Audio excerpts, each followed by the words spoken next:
Demak, assalomu alaykum. Aziz o'quvchilar, yaxshimisizlar? Charchamayapsizlarmi? Kechki darslarimizni boshlaymiz. Bugun sizlar bilan matematikadan DTM va turk litsey testlari to'plami doirasida 3-variantni tahlilini ko'ramiz. Agar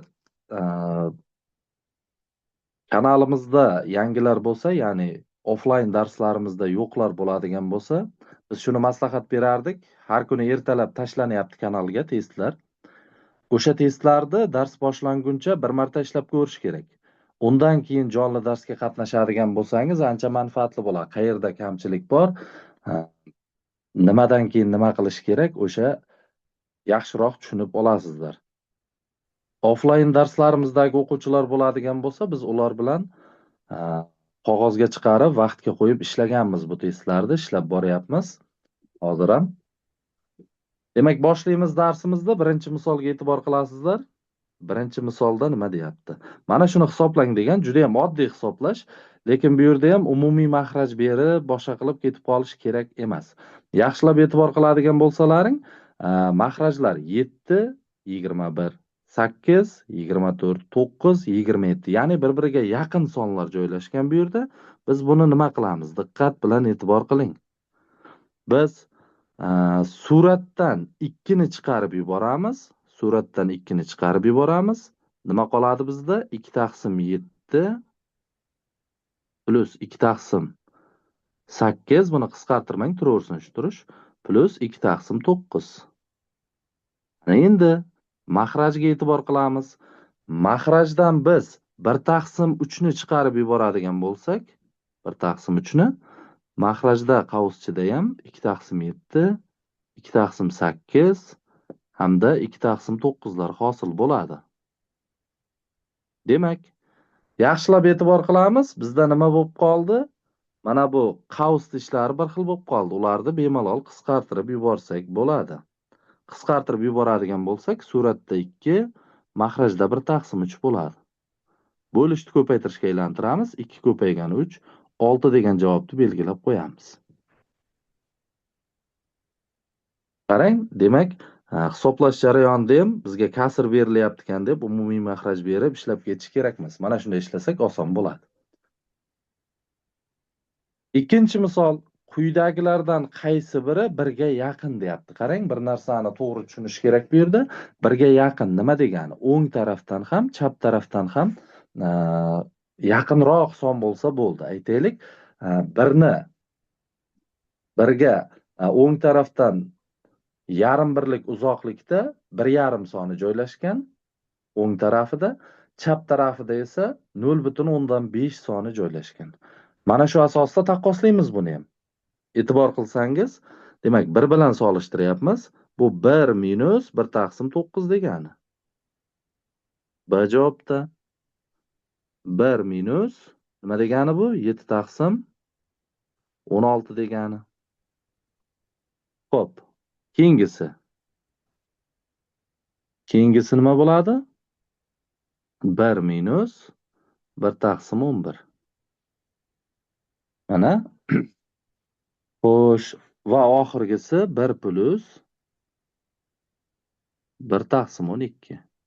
Aytganimizdek, bu yerdagi plus yoki minus ishoralar hech narsani anglatmaydi. Shunchaki mana bu joydagi qo'shilib yoki ayrilib turgan mana bu sonlar kichikrog'ini olishimiz kerak. Mana shu sonlar qancha kichik bo'ladigan bo'lsa, o'sha haqiqiy sonimiz birga shuncha yaqin bo'ladi. Mana shu dumaloqqa olayotganlarimda nima qilishimiz kerak? Solishtirib qo'yishimiz kerak. E'tibor qilasizlar. Bularning ichida qaysi biri eng kichik? Bizga eng kichigi kerak. Suratlari tenglarini solishtiramiz. E'tibor qiling, suratlari tenglardi. Suratlari teng kasrlarning maxraji kichigi katta bo'ladi, kattasi kichikroq bo'ladi. Bizga kichikrog'i kerak. Chunki qancha kichik son bo'ladigan bo'lsa, qo'shilayotgan yoki ayrilayotgan son birga shuncha yaqin bo'ladi. Demak, bularning ichida surati 1 bo'lganlar ichida eng kichigi 1 taqsim 12 ga teng. Ana endi o'sha 1 taqsim 12 ni 7 taqsim 16 bilan solishtirib qo'yishni o'zi yetarli bo'ladi. E'tibor qiling. 7/16 bor bizda, hamda 1/12 bor. 1/12 ni ham mahrajini 7 ga keltiradigan bo'lsak, ya'ni surat va mahrajni 7 ga ko'paytiramiz, 7/84 bo'ladi. Demak, yana o'sha gap, suratlari teng kasrlarning mahraji kichigi kattaroq, mahraji kattasi kichikroq bo'ladi. Demak, 7/16 katta bu yerda. Yuqorida aytganimizdek, biz qidiryapmiz iloji boricha kichikroq sonni. Demak, bizda eng kichigi qaysi bo'ladi? Mana bu D javob bo'ladi. Birga eng yaqin bo'lgan son D javob bo'ladi. Marhamat, mana shu ikkita misol bo'yicha savollar bo'lsa eshitaman. Chat qismida yozamiz, agar tushunarli bo'lsa plus belgisini qoldiramiz. Tushunmagan joylaring bo'ladigan bo'lsa, bemalol mikrofonni qo'shib savol bersalaring bo'ladi. Mayli 1 soatda tugatmaylik, 1,5 soatda tugatik. Muhimi mana shu 30 ta savol bo'yicha sizlarda umuman muammo qolmasin va keyingi safar shunaqa turdagi savollar tushadigan bo'lsa, bemalol ishlay olishlaring kerak. Savollar bo'lsa beramiz, bo'lmasa chat qismiga plus belgisini qoldiramiz.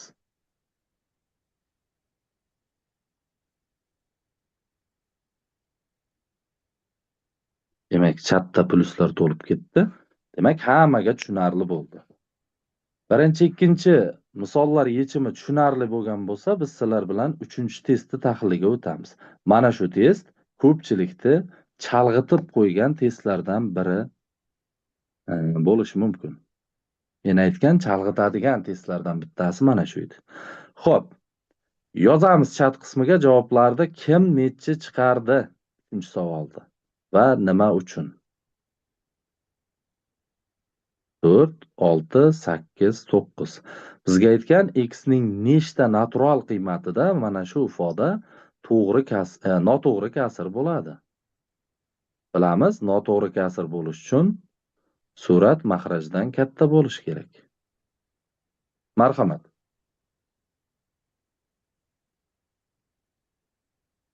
8 ta. Xo'p. Yana kimda qanday javob chiqdi?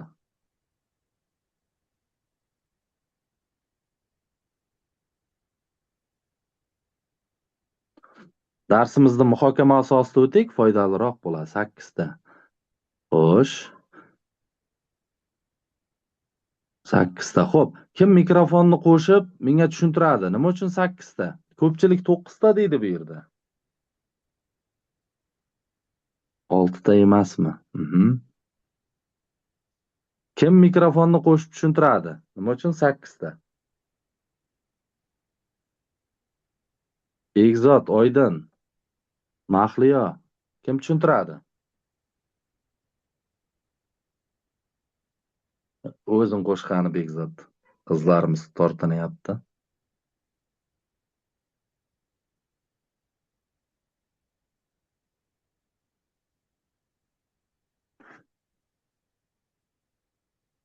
Tezlashamiz, Bekzod, vaqtimiz ketyapti.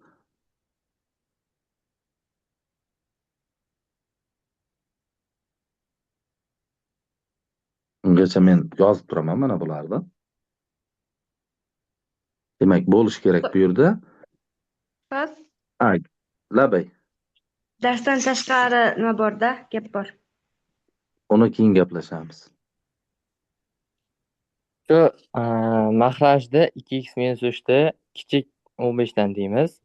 Keyin 2x kichik 18 dan bo'ladi, x kichik 9 dan bo'ladi. X ni nechta natural qiymatda deyapmiz. 0 dan olmaymiz. Shu 1 dan 8 gacha bo'lgan osonni olamiz.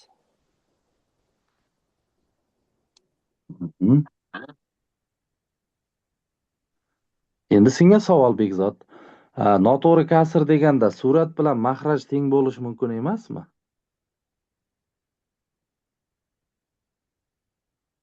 o'n besh taqsim 15 noto'g'ri kasr emasmi?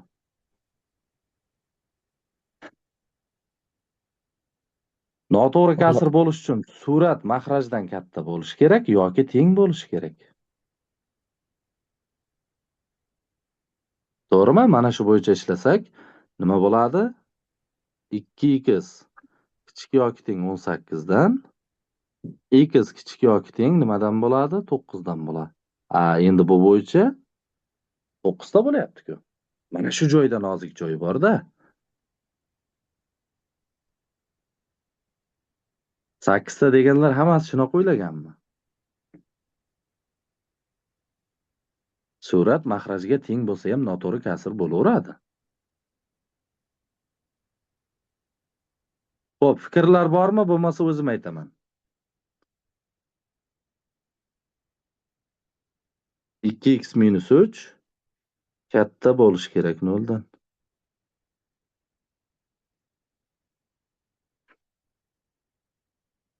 Mana shuni qo'shib ishlab qo'yish kerak.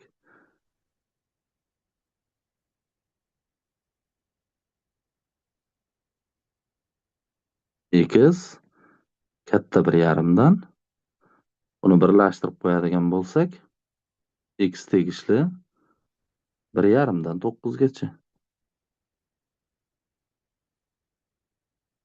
Sizlar aytgan bir kirmaydi yechimlar safiga. Miyalaringda otishma bo'lib ketmadimi? Bo'ldi, tushunarli. Nega? Nima bo'ldi? Nimani tushunding? Gapir. Mahraj manfiy bo'lib qolmasligini olmay ketibman-da. Nega mahraj manfiy bo'lsa bo'lmaydimi? Noto'g'ri kasr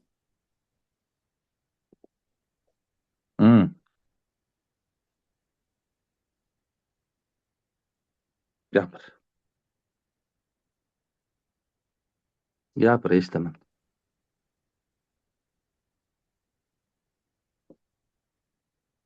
O'sha mana buni yozib turaman men. Sizlarda mana o'sha test tagida yozgan chalg'itadigan savollar degan nimalardan bittasi mana shu.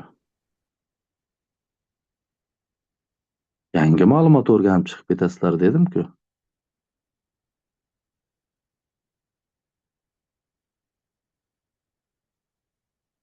Xo'sh, buni yechishdan avval sizlarga boshqa bir savol. -1 dan 2 marta katta son nechi? Bo'lsa birdan bo'lsin mana. -1 dan 2 marta katta son nechi? Yozamiz chatga. -1 dan 2 marta katta son. Marta katta.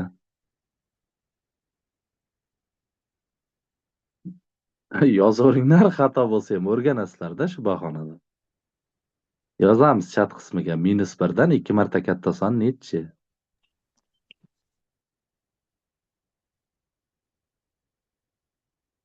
Bugun sal noodatiyroq bo'lsin darsimiz. Mayli ko'proq vaqt sarflasak ham. Bir qayerdan kelyapti? Birma debdi. Mayli yozaveramiz. Xato bo'lsa ham qaranglar. Marta katta tushunchasi bunday bo'ladi-da, o'zlaring bilasizlar. -1 dan 2 marta katta son o'zi 2 ga ko'paytirib topiladi, -2 bo'ladi go'yoki, to'g'rimi? Lekin yaxshilab o'ylab ko'radigan bo'lsak, -1 -2 dan katta bo'lib ketadi-ku. Ya'ni biz topgan sonimiz -1 dan katta emas, kichkina bo'lib qolyapti. To'g'rimi? Kichkina bo'lib qolyapti. Bo'ysunmayapti-ku, demak. Marta katta deganda ko'paytirib topamiz. Marta katta deganda ko'paytirib, -1 taqsim 2 emas-da, u bo'lib topilmaydi-ku, ko'paytirib topiladi. Endi ko'paytirganimizda -2 hosil bo'lib qoladi bizda. -4 qaydan kelyapti? Chatlar qizidi. U qoidaga bo'ysunyapti-da, lekin aslida -1 soni -2 dan kichkina, katta degan qoidaga bo'ysunmay qolyapti. Qaranglar, nima uchun bunday noaniqliklar kelib chiqyapti desa, bunday noaniqliklar kelib chiqishiga sabab, ekranim sal o'ynab qoldi.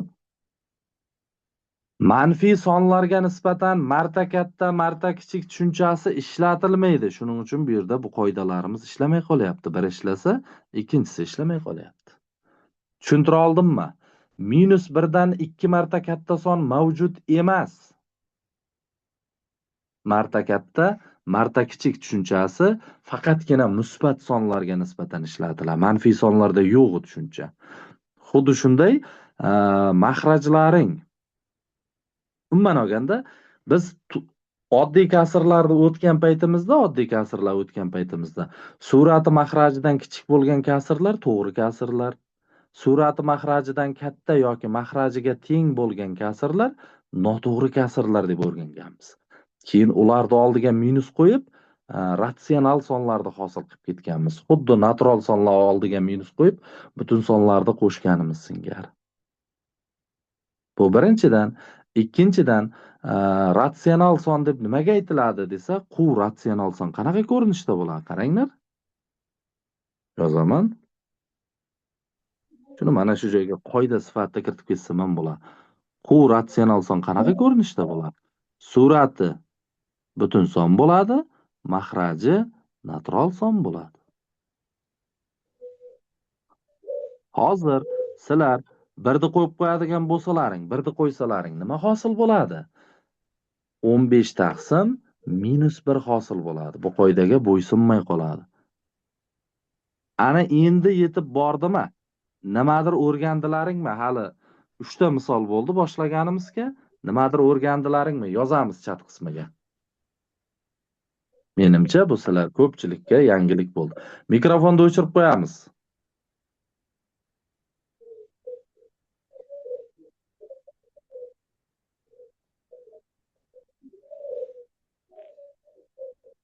Nargiza, mikrofonni o'chirib qo'y. Xo'sh, tushunarli bo'lgan bo'lsa yozamiz chat qismiga, plus qoldiramiz. Qaranglar, bugungi misollarimiz bir-biridan go'zal. Ketdik, davom etamiz. Bu ketishda darsimiz ozroq cho'ziladi. Mayli, cho'zilsa ham yuqorida aytganimizdek nimadir o'rganib chiqib ketinglar. 4-misol.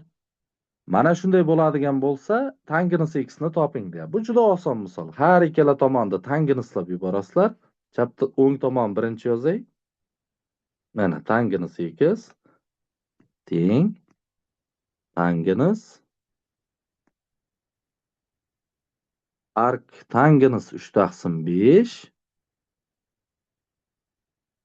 plus arc kotangens 1/3 o'rniga sizlar qo'rqmasdan arc tangens 3 yozsalaring bo'ladi. Sabab bilasizlar, tangens va kotangens funksiyalari bir-biriga teskari bo'lgan funksiyalar ko'paytmasi birga teng bo'ladi. Arc kotangens 1/3 o'rniga arc tangens 3 ni yozib ketdim men birdaniga. Endi yaxshilab e'tibor qilsalaring, avvalgi darslarimizda ham aytganman, mana bu arc tangenslar bular burchaklar. Biri alfa bo'ladigan bo'lsa, ikkinchisi qanaqadir beta burchak. Bizda nima bo'lib qolyapti bu bo'yicha? Tangens alfa plus beta bo'lib qolyapti. Tushunishlarni uchun yozyapman buni. Tangens alfa plus beta formulasi qanaqa ochiladi? Suratimizda tangens alfa plus tangens beta, mahrajimizda 1 minus tangens alfa ko'paygan tangens beta.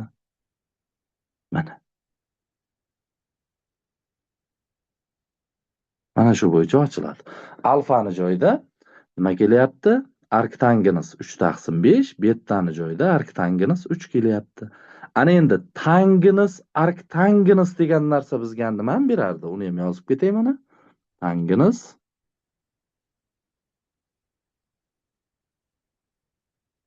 arc tangens x bo'ladigan bo'lsa, bu bizga x ni beradi. Demak, suratimizda tangens arc tangens alfa deganimiz bizda nima bo'lar ekan? X ga teng bo'lar ekan, ya'ni x ni joyida bizda 3/5 kelyapti. Plus. Xo'sh, keyingisi tangens arc tangens 3 degani bu 3 ni beradi. Mahrajda ham xuddi shunday 1 minus 3/5 ko'paygan 3. Hisob kitob qilaman. Suratim demak 9, 15, 24/5. Mahrajimiz 1 minus 9/5. Barobar 24/5 bo'lamiz Nima bo'ladi bu ayirsak? -4 taqsim 5 bo'ladi. Ko'paytirishga aylantirib yuborsalaring 24 taqsim 5 ko'paytiramiz -5 taqsim 4.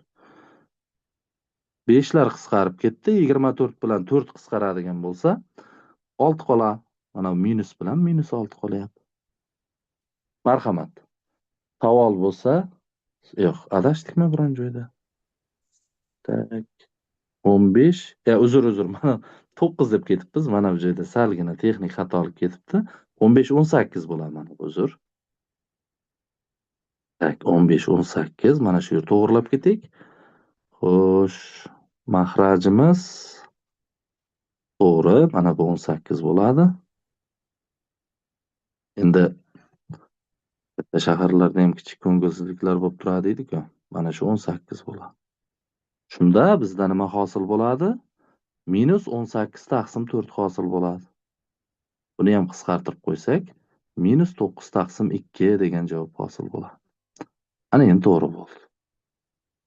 -9 taqsim 2 bizda B javobda bor. Bu yerda adashib ketibmiz-da. 24 qayerdan keldi? Ha, to'g'riladik mana. Xo'sh. Marhamat, savol bo'lsa beramiz endi. 4-misol bo'yicha yoki 3-misol bo'yicha marhamat, savollar bo'lsa beramiz.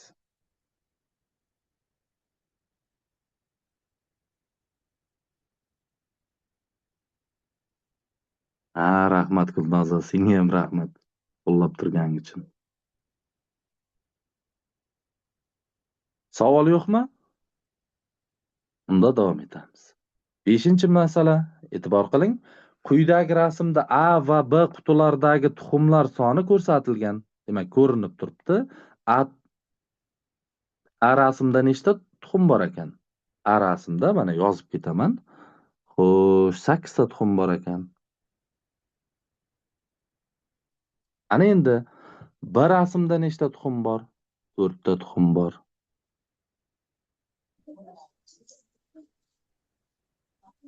Ularning ikkalasi ham 10 ta tuxumni sig'dira oladi, deyapti. Ko'rinib turibdi. Bunga ko'ra boboy. Ke. Muhammad Ali, mikrofonni o'chir. Sal mikrofonlaringga ehtiyot bo'linglar, hurmatli tinglovchilar. Xo'sh, ana endi bunga ko'ra B qutini to'liq to'ldirish uchun A qutidagi tuxumlarning qancha qismi B qutiga qo'shilishi kerak deyapti. Qaranglar. B qutida qancha bo'sh joy bor?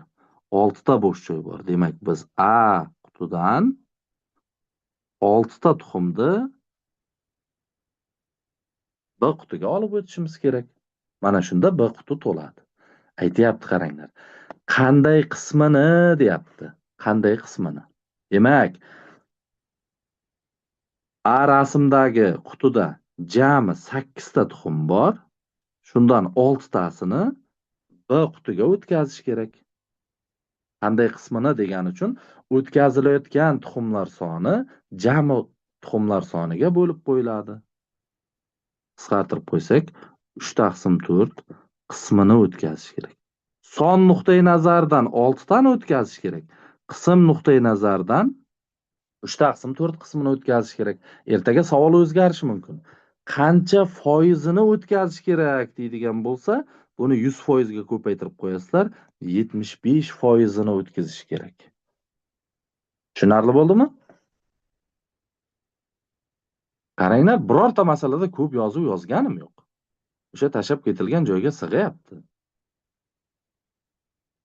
Faqat o'sha ozgina fikrlash kerak. So'raymiz agar savol bo'ladigan bo'lsa. Marhamat. Bo'lmasa chatlar qismida plus belgisini qoldiramiz.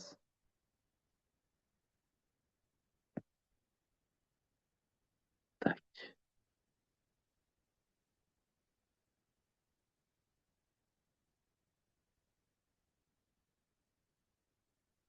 Ochilmay qoldimi yana?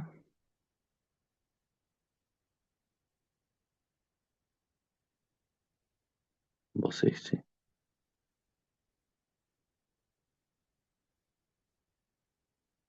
Shu nimadan bo'larkan, a? Har zamonda ko'rinmay qolishi.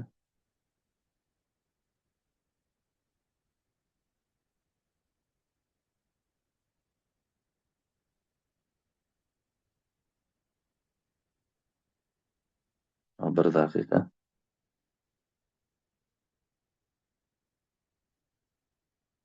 Qayta kiraylikchi.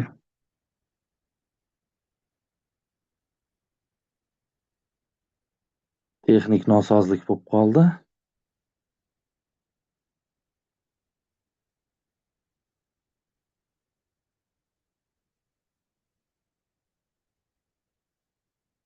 Mana ochildi. Xo'sh, 6-chi misolga e'tibor qilamiz. Endi mana shunday texnik nosozliklar bo'lsa, uzr so'raymiz. Qaranglar. 6-chi misol mana shuni hisoblash talab etilyapti. Faktorialga doir misol. Bu ham juda oddiy misol hisoblanadi. E'tibor qilinglar. 4 faktorialni a deb o'ylasalaring, 3 faktorialni b deb o'ylanglar. Shunda a kvadrat minus b kvadrat taqsim a plus b bo'lyapti. Agar yozishga erinadigan bo'lsalaring, mana shunday yozib ketsalaring bo'ladi. Suratlaringda a kvadrat minus mayli birdan yozay. A kvadrat minus b kvadrat turibdi, mahrajlaringda a plus b turibdi deb yozib ketsalaring ham bo'ladi. Umuman xato bo'lmaydi. Demak, kvadratlarni tashlab birinchi qavsga yozaman. 4 faktorial minus 3 faktorial. 4 faktorial minus 3 faktorial. Ikkinchi qavslaring 4 faktorial plus 3 faktorial.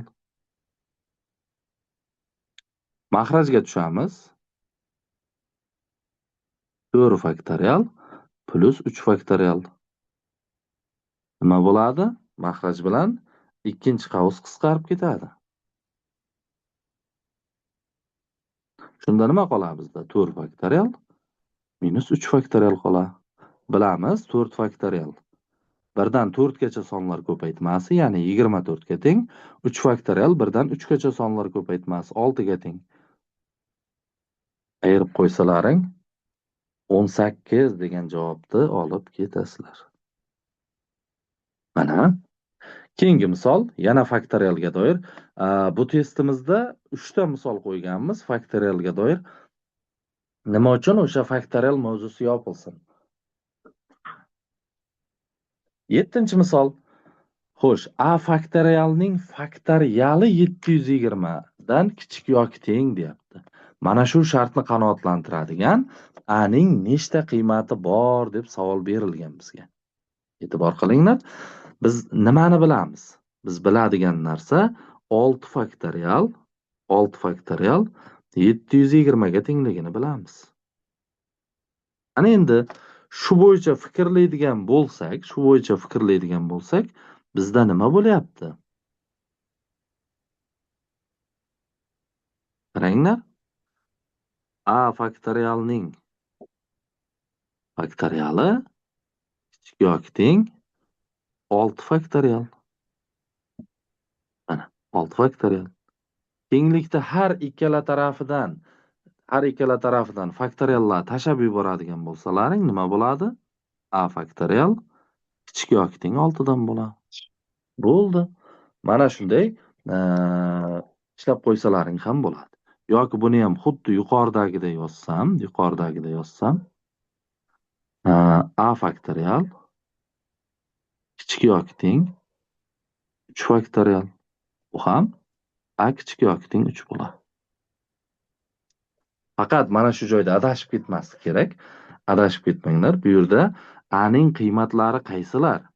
A ning qiymatlari 0, 1, 2 hamda 3 sonlar. 0 da tashlab ketib qolmanglar, chunki 0 faktorial ham 1 ga teng. A 0 ni ham qabul qila oladi, lekin manfiy sonlarda qabul qila olmaydi. 0 da ham qabul qila oladi. 0 faktorial 1 ga teng 6 dan kichik, 1 faktorial 1 ga teng 6 dan kichik, 2 faktorial 2 ga teng 6 dan kichik, 3 faktorial 6 ga teng tengligi bajariladi. Bizda nechta degan bu yerda 4 ta bo'ladi. Adashib 3 ta olib ketib qolmanglar. Bu ham chalg'itishi mumkin bo'lgan savollardan edi. 4 ta. 4 ta degan javob sizlarda D javobda bor. 8. Mana shu soni Mana shu yig'indi 6 ga bo'lgandagi qoldiqni toping. Mana shu yig'indini 6 ga bo'lgandagi qoldiqni hisoblashimiz kerak. Yaxshilab e'tibor qilasizlar. Yaxshilab e'tibor qilasizlar. Men har doim aytganman, mana shunday va hokazo deb turib ko'proq narsa berildimi, uni qandaydir nozik joyi bo'ladi. O'sha nozik joydan ushlash kerak. E'tibor qilinglar. 0 faktorial 1 ga teng, 2 faktorial 2 ga teng, 4 faktorial necha edi? 20.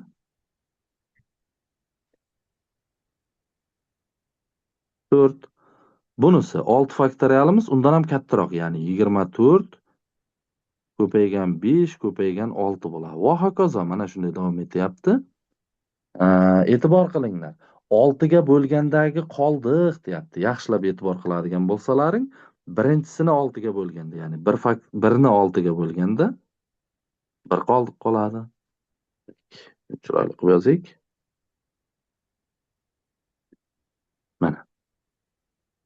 Mana buni 6 ga bo'lsak, 1 qoldiq qoladi. Keyingisini 6 ga bo'lsak, 2 qoldiq qoladi. Qolganlarni 6 ga bo'ladigan bo'lsak, o'sha qoldiqlar 0 ga aylanadi. Sabab 24 6 ga bo'linadi-ku. 24 ni 6 ga bo'lganda 0 tadan qoldiq. Qolgan hammasida qoldiqlar 0 ga aylanib ketadi. E'tibor qilinglar. Hammasida qoldiqlar 0 ga aylanib ketadi. Bo'ldi. Qo'shib qo'yadigan bo'lsak, demak bizda qoldiqlar yig'indisi 3 ga teng bo'ladi. Marhamat, savol bo'lsa so'raymiz. Ko'rinishidan juda ham qo'rqinchli masala, lekin yaxshilab e'tibor qiladigan bo'lsak, juda oddiy masala. So'raymiz mana 6, 7, 8. 3 ta faktorialga doir misol ko'rdik biz sizlar bilan. Tushunmay qolgan joylaring bo'lsa, marhamat so'raymiz. Tushunarli bo'lsa, chat qismida plus belgisini qoldirasizlar. Ustoz 7 ni qaytadan bir tushuntirlaring. Qara. 7 da nima ish qildik?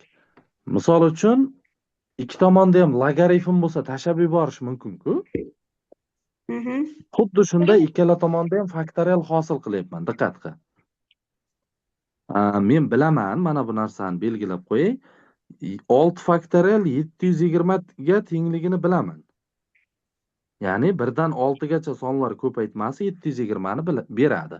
Shuning uchun qara, mana bu faktorial, a faktorialni o'zini yozdim. A faktorialning faktorialni, belgini o'zini qo'ydim hamda 720 ni o'rniga 6 faktorial qo'ydim. Shunda bizda mana faktoriallar qisqarib ketyapti, mana qaranglar, faktoriallar tashab ketyapmiz. Ko'rindimi? Shunda nima qoladi faktoriallar qisqarsa? A faktorial kichik yoki teng 6 qoladi. 6 degani nima degani desa, 6 degani 3 faktorial. Yana mana bu faktoriallar tashab ketadigan bo'lsalaring, sizlarda a kichik yoki teng 3 bo'ladi. Tushuntira oldimmi? Faktorial kelsa qisqartirib ketish mumkin-a, shundaymi? Albatta. Endi qisqartirish desak noto'g'ri bo'lishi mumkin, tashab ketyapmiz. O'shani tashlab ketyapmiz.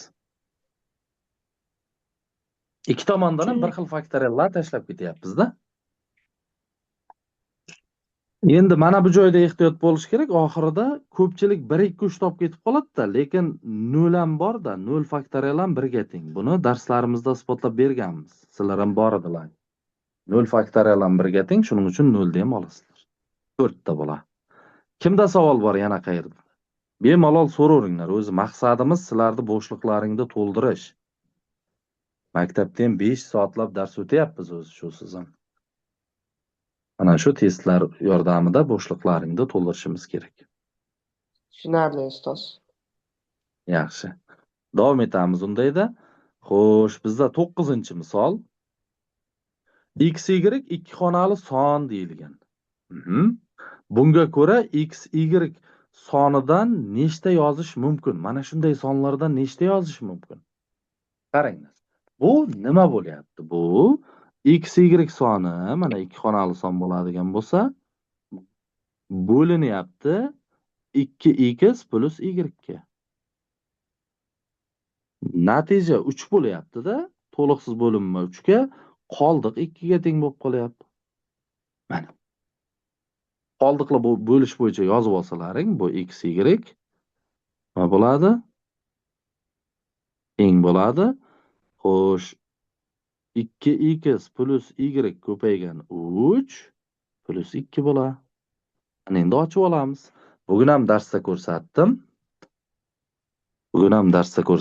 Mana ikki xonali son bo'lgani uchun x, y ustida chiziqchasi bor sonni sizlar 10x plus y ko'rinishda yozishlaring mumkin. O'ng tomonda ochamiz qavslarni. 6x plus 3y plus 2. Bir tarafga o'tkazib yuboradigan bo'lsak, tak. Nimalar? Y'lar bir tarafga o'tkazing, x'lar bir tarafga. 4x barobar 2y plus 2 bo'lyapti. 2 ga bo'lib yuboradigan bo'lsak, mana buni 2 ga bo'lib yuboramiz. 2x teng y plus 1 bo'ladi. Yoki buni yanada yaxshiroq yozib olaman desalaring, mana y teng 2x minus 1. Mana shu ko'rinishga keltirib oldik. Xo'sh, mana shu ko'rinishga keldi, mayli. Bu yoqdan yozaman o'shani. Qayta yozaman mana bu joydan y teng 2x minus 1. Hozir biz mana shundan foydalanib x, y ni qabul qilishi mumkin bo'lgan qiymatlarni yozishimiz kerak-da. Mayli, bir burchak komay qo'ya qoling. Mana yozaman. Bor qilasizlar. Demak, mana bu joyga x qiymatlarini qo'yaman. Yuqoridan pastdan esa y qiymatlarini qo'yaman. X'imiz e'tibor qilinglar, birinchi xonada kelgani uchun 0 ni ola olmaydi. X birinchi xonada kelyapti. Ikki xonali son bo'lmay qoladi 0 qo'ysak. Hamda raqam bu yerda x va y'lar. Shuning uchun x 1 da oladi. X o'rniga 1 qo'ygan paytimiz y qiymati ham 1 chiqadi. Mana bu joyga qo'yyapmiz-da, 2 ko'paygan 1 minus 1. X o'rniga 2 qo'ygan paytimiz y javobi 3 chiqadi. X o'rniga 3 qo'ysak y javobi necha chiqadi? 5 chiqadi. X o'rniga 4 qo'yadigan bo'lsak, y javobi tak 7 chiqadi.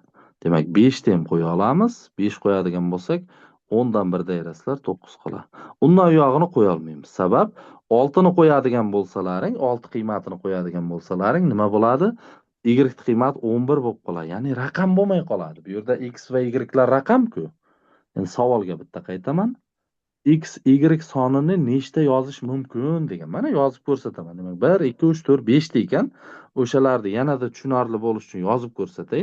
Bu yerda x, y sonlaring qaysilar bo'lyapti? Bo'lish mumkin 11, 23, mikrofonga ehtiyot bo'lamiz. 35, 47 hamda 59. Nechta ekan? 5 ta ekan.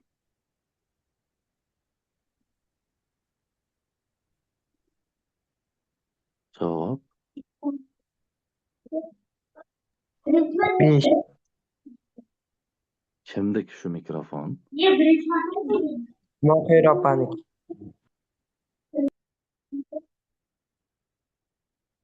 Mikrofonlaringga sal ehtiyot bo'linglar, dars yozilyapti.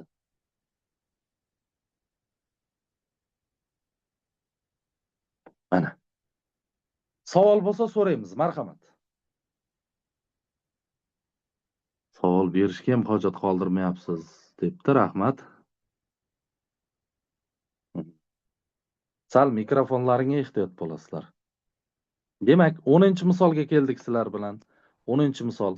Har birining balandligi 18 sm bo'lgan 7 ta qutining 5 tasi arzimas qalinlikdagi va polga parallel ravishdagi stolga, ikkitasi rasmdagi kabi stol ostidagi polga joylashtirilgan deyapti. Qaranglar, arzimas qalinlik degani nima nazarda tutilyapti bu yerda? Mana bu stolni qalinligi hisobga olinmasin demoqchi.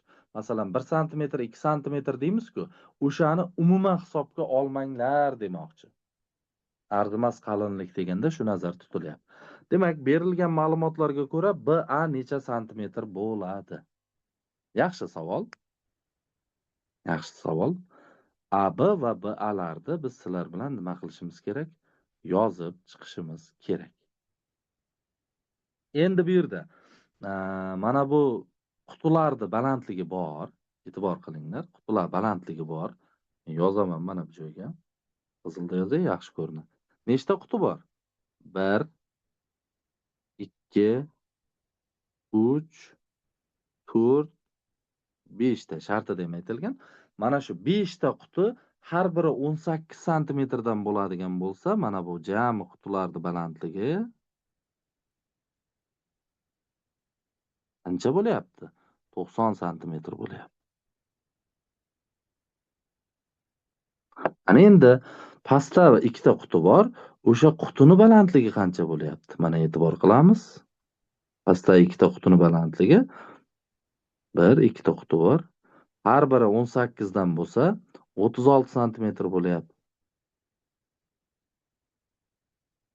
Ana endi xo'sh,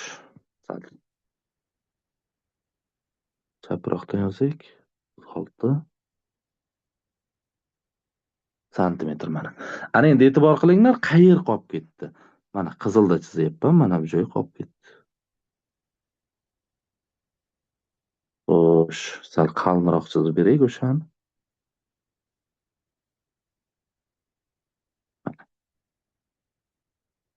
Qayer bu desa, bu mana bu stoldan, ya'ni yuqoridagi qutilar tugagan joydan pastdagi qutilar boshlangan joygacha bo'lgan masofa. Mana shu masofa qoldi. O'shani nima deyman? X deyman. Mana shu oraliqni qandaydir X deyman. Hammasini belgilab oldik. Ana endi tengliklarni hosil qilsak bo'ladi biz sizlar bilan. AB ga e'tibor qilinglar, AB. AB qayerida? AB degan joylaring AB deganda bu yerda ikki xonali son nazarda tutilyapti. AB degan joylaring 90 plus X bo'lyapti. Xo'sh, BA qayer? BA. E'tibor qilinglar, mana yana qayta tushuntiraman. AB mana edi. AB. Mana shu joygacha 90, qolgan qismi X. 90 plus X bo'ldi. BA qayer? BA mana bu masofa. Mana bu joygachasi X, mana bu tepasi X, qolgani 36. Yozaman o'sha. BA 36 plus X bo'ladi. Mana. E'tibor qilinglar. Mana shunday sistema hosil bo'ldi. Hosil bo'lgan sistemani ayirib yuboraman. Ayirib yuboradigan bo'lsam, menda nima bo'ladi? X'lar yo'qolib ketadi. Nima qolyapti bizda? AB ayiramiz BA barobar 90 dan 36 ni ayirasizlar 54 bo'ladi. Endi AB degani nima degani? Boya ham yozdik. AB degani 10 ta A plus B degani minus BA degani 10 ta B plus A degani. Mana shu 54 ga teng ekan. Ana endi xo'sh, qavslarni ochib yuboradigan bo'lsalaring 9 ta A minus 9 ta B qolyapti. Barobar 54. 9 ga bo'lib yuboramiz. A minus B barobar 6. Demak, bizda A minus B barobar 6 degan tenglik hosil bo'ldi. Endi xo'sh, mana shu yerdan nima qilamiz? Topamiz. Qanday topamiz? Bu yerdan masalan men A ni topib oladigan bo'lsam, B plus 6 bo'ladi. B plus 6. Kelinglar, bu tomondan yozay endi. Demak, bizda nima hosil bo'ldi? A teng B plus 6 degan tenglik hosil bo'ldi. Mana. Qo'yamiz joy-joyga. Masalan, A ni o'rniga men B ni o'rniga deganim 1 qo'yadigan bo'lsam, A ni qiymati nima chiqadi? 7 chiqadi. A ni o'rniga uzr. B ni o'rniga 2 qo'ysam, A ni qiymati 8 chiqadi. B ni o'rniga 3 qo'yadigan bo'lsam, A ni qiymati 9 chiqadi. Bo'ldi, boshqa variant yo'q bizda. Bizda faqatgina mana shu variantlar bor. Demak, bu holat bo'yicha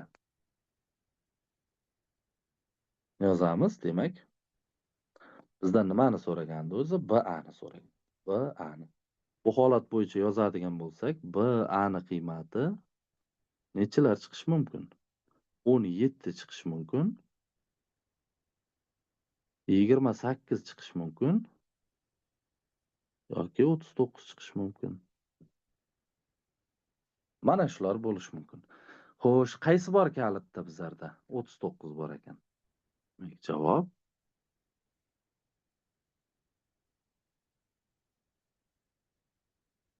BA ni qiymati 39.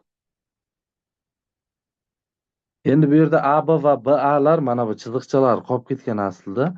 Ikki xonali sonlar, buni o'zlaring tabiiy ravishda bilishlaring kerak. Ustida chiziqchalari bor aslida. Endi yozishda qolib ketganda shular. Ko'paytiruv emas bu. 39 degan javob bizda B javobda. Marhamat, so'raymiz savol bo'lsa. Ustoz, bu 39 degan javoblardan ko'rib oldik-a. Agar boshqa bo'lsa ham Shunday. olib qo'yamiz, boshqasi ham. Shunday ya. Endi bu 39 nimaga bog'liq bo'lyapti? Mana bu x ga bog'liq bo'lyapti-da. Bu stolda balandligiga qarab o'zgaryapti. Shuning uchun qiymatlar turlicha chiqyapti. Hozir mana bu x degan narsa bizda masalamizni yechish jarayonida ishtirok etmadi-ku, ayrilib ketdi. Ha, tushunarli ustoz.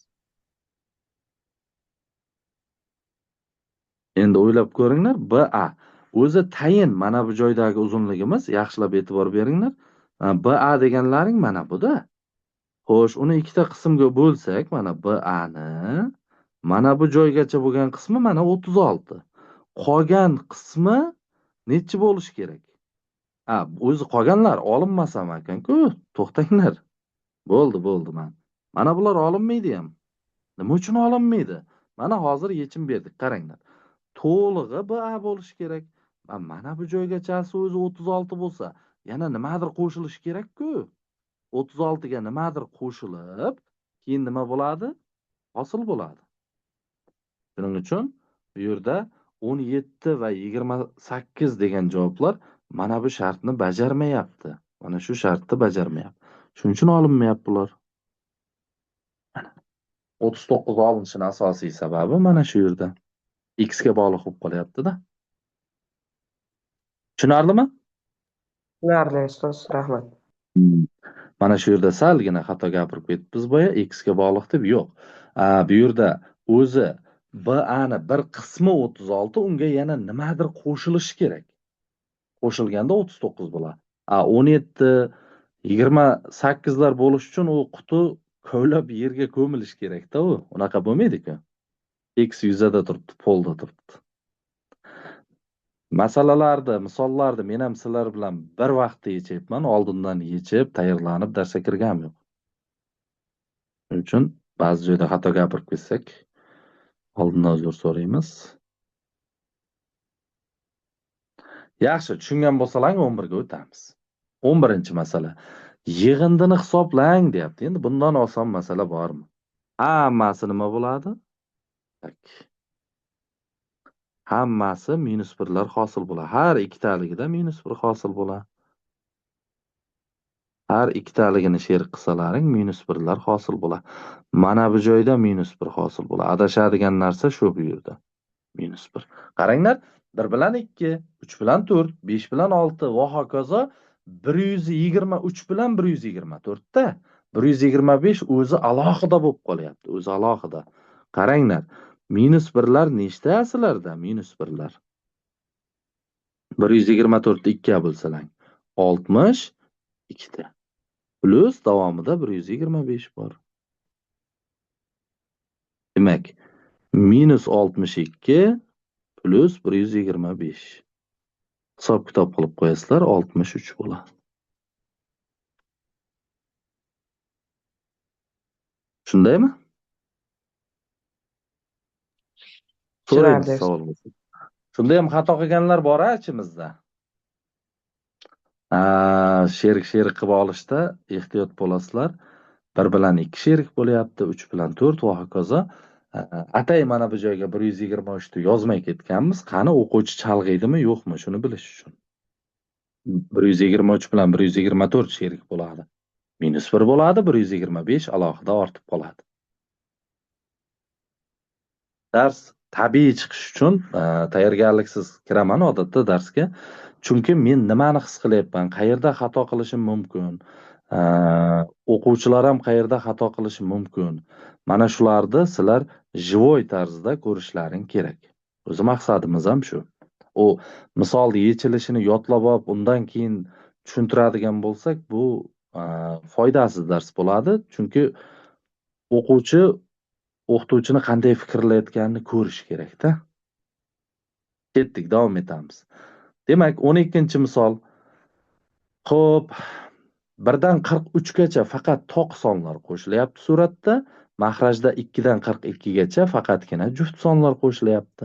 Mana shuni bizdan hisobla, qiymatini top deb savol bergan. Boshdagi Hisoblaymiz. oxirini qo'shib 2 ga bo'lib, xatlar sonini ko'paytirib qo'yamizmi ustoz? Progressiyada. Suratda alohida bitta progressiya, mahrajda alohida progressiya.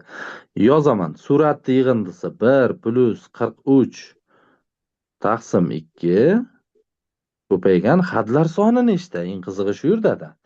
Agar 1 dan 44 gacha bo'lganda edi, jami 44 ta bo'lardi. Hamma toq sonlar olingani uchun nechta bo'ladi? 22 ta bo'ladi. Mahrajga tushdim. 2 ga qo'shaman 42 ni, bo'laman 2 ga, ko'paytiraman xatlar soniga. Agar 1 dan 42 gacha bo'lganda 42 ta bo'lardi. Faqat juftlari bo'lgani uchun shuni yarmi 21 ta bo'lyapti.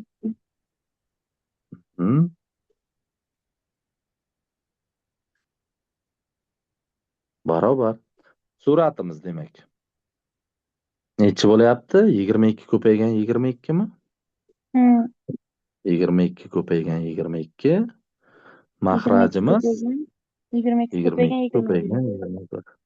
22 lardan bittasi qisqarib ketsa 22 taqsim 21. Osongina ekan. Sразу da javobni belgilaysizlar. Ko'ryapsizlar, oson savollarda unchalik ko'p vaqt sarflamayapman tushuntirishga. Salgina chalg'itadigan joyi bo'lsa ham, ozginagina nozik joyi bo'lsa ham maydalab tushuntiryapman. Ketdik, davom etamiz. Tushunarli bo'lsa, 13-misolga e'tibor qilasizlar. A, B va S musbat butun sonlar. Xo'sh, mana shu, demak, qonuniyatlar berilgan bo'lsa, deyapti. A ni 21 ga bo'lgandagi qoldiqni toping degan. Yaxshi. A ni 21 ga bo'lganda qoldiq. Nimalarni yozishim mumkin? Qaranglar. Boya ham shunga doir bitta misol keldi. Hozir bu yerda A ni B ga bo'lganda to'liqsiz bo'linma 3 ga, qoldiq 4 ga teng bo'lyapti. Demak, men bunday yozsam bo'ladi. A teng B ko'paygan 3 + 4. Keyingisida B teng, hozirgi gap bo'yicha B teng. Xo'sh, nima bo'ladi? 7 ko'paygan S + 6 bo'ladi. Mana shu tengliklar bor bizda. Nima uchun sistema qilyapman? Chunki har ikkalasi bir vaqtda bajarilishi kerak-da bizda. Yaxshi. Ana endi tepadagi B ni o'rniga mana buni olib borib qo'yaman. E'tibor qilasizlar, tepaga olib borib qo'yaman. Demak, yozaman mana bu joydan. A teng B ni o'rniga 7S + 6 ni qo'ydim. Ko'paygan 3 + 4. Xo'sh. O'zi ko'rinib qolayotganda. A teng. Qavslarni ochib yuborsak 21S + 18 + 4. A teng 21 S plus nima bo'ladi bizda? 22 bo'ladi. Lekin bunaqa bo'lishi mumkin emas. Bunaqa bo'lishi mumkin emas. Nima uchun mumkin emas? Tushuntiraman. Qaranglar. Qoldiqli bo'lishda qoldiq bo'luvchidan kichkina bo'lishi kerak-da yoki 0 ga teng nima? Mana yozib ko'rsatay mayli. A bo'lamiz B teng S D qoldiq bo'lgan paytda nima bo'lishi kerak deyapmiz? Mana bu qoldiq D'miz. Bo'luvchi B'dan kichik bo'lishi kerak, ammo 0 dan katta yoki teng bo'lishi kerak, ya'ni musbat bo'lishi kerak. 0 bo'lsa ham bo'laveradi. 0 bo'ldi degani qoldiqsiz bo'linib ketdi degani. Xo'sh, hozir bizda e'tibor qilinglar. A ni 21 ga bo'lganda S tadan bo'lyapti-da, 22 qoldiq qolyapti. Shuning uchun uni bunday yozib olaman. Xo'sh, mana bu 22 ni bunday yozaman. Qaranglar. 21 plus 1 deb yozaman. Ana endi mana bu ikkalasidan 21 ni chiqarib qo'yadigan bo'lsak, A teng bo'ladi. 21 ko'paygan S plus 1 plus 1. Bu nima degani? Bu nima degani? Diqqat qilinglar. Bu shuki, A ni 21 ga bo'lganda to'liqsiz bo'linma S plus 1 bo'ladi. Qoldiq 1 bo'ladi. Tushuntira oldimmi? Gapiramiz. Bizdan qoldiqni so'rayapti. Tushunarli ustoz. Shunday ustoz. Yaxshi masala, bu ham chalg'itib qo'yish mumkin bo'lgan masalalardan. Qoldiq 1 bo'ladi. Yoki bo'lmasa, mana bu joyda o'zida 22 bo'lgandi-ku mana bu. O'sha 22 21 dan katta bo'lib ketgani uchun o'sha 22 ni o'zini ham 21 ga bo'lib, keyin qoldiq tolsalaring ham bo'ladi. Farqi yo'q. Faqat o'sha joyda adashib ketmasalaring bo'ldi.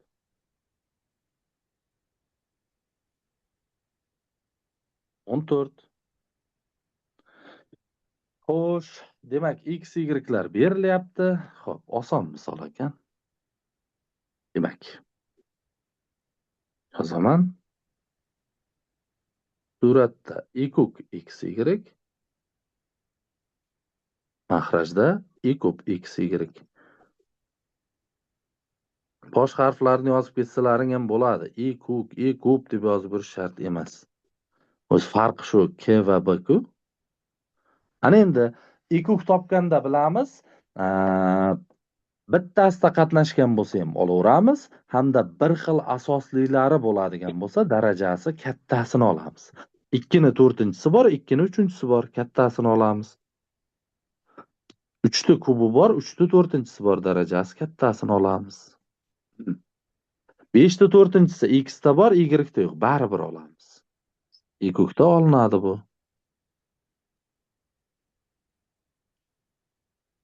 Endi mahrajda xuddi shu sonlar i kubi. Demak, bir xil asoslilar bo'lsa, darajasi kichigini olamiz. 2 ni 3-chisi. 3 ni kubi. 5 ta 4-chisi x ta bor, y ta yo'q, i kubda olmaymiz. I kubda olardik. Ana endi qisqartirib qo'ysalang, endi chizib tashlavermen, yaxshi ko'rinmay qolmasin. Suratdagi 2 ni 4-chisi bilan mahrajdagi 2 ni 3-chisi qisqarsa, bizda 2 qoladi suratda. Xuddi shunday 3 ni 4-chisi bilan 3 ni kubi qisqarsa 3 qoladi. Hamda 5 ni 4-chisi qoladi. Toplaymiz. 5 ni 4-chisi 625. Ya shu qolganmi? Ha, shu qolgan ekan-ku o'zi. Faqat mana bu 2 kere 3 da 6 deb qo'ygan ekan. 6 ko'paygan 5 da 4-chisi. 6 ko'paygan 5 ni 4-chisi. Hisoblab qo'yish ham qiyin emas. 625 da 6 ga ko'paytirib qo'ysalang ham bo'ladi. Xo'sh, agar javoblar hisoblangan bo'lsa demoqchiman-da. 15. Birinchi rasmdagi tarozining pallalariga qaranglar. Dastavval ikkita tomonda ham qizil sharchalar turibdi, teng bo'lib turibdi bir-biriga. Keyin pallalariga mana shunday uchburchak hamda kvadrat shakldagi toshchalar qo'yildi. hamda ikkinchi rasmdagi holat hosil qilindi. Bunga ko'ra x nechta har xil natural qiymatlarni qabul qiladi deyapti. Nima bola bo'lyapti bu yerda? Sal mikrofonlarga egalik qilinglar, ey.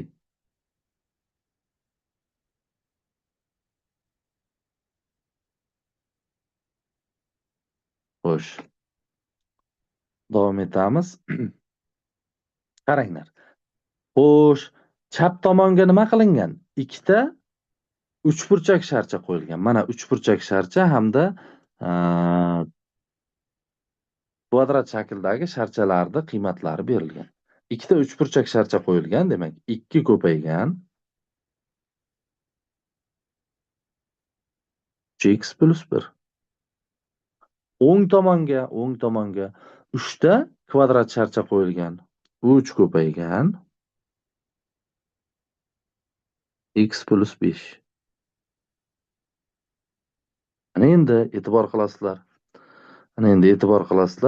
Bu yerda tengsizlik belgisi qo'yishimiz kerak. Teng bo'lib turgan yo'q, tarozini pallalari bir-biriga teng bo'lib turgan yo'q. O'ng tomon bosib turibdi. Endi savol sizlarga. O'zi qanday bo'ladi? Og'ir tomon bosib ketadimi?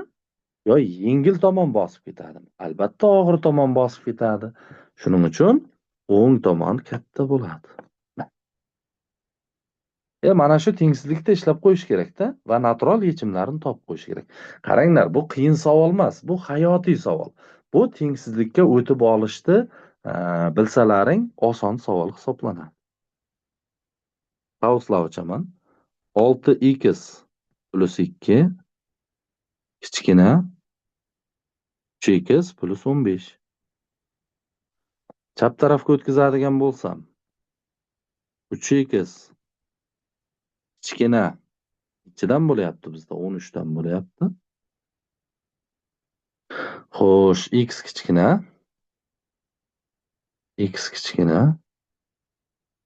13 taqsim 3 yoki 4/3. Mana shu tengsizlikni qanoatlantiradigan natural sonlar qaysilar? 1, 2, 3 hamda 4. Bizda nechta degan javob 4 ta bo'ladi.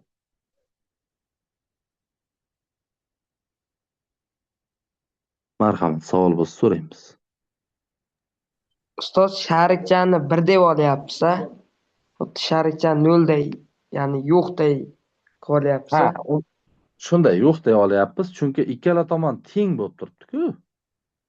Bu yerda qizil sharcha umuman ahamiyatga ega bo'lmayapti-da, chunki ikkala tomonda ham bir xil qizil sharchalar bor, hamda tarozini pallalari bir-biriga teng bo'lib turibdi. Hozir ikkita tomonda qizil sharchani olib tashlasak ham hech narsa o'zgarmaydi.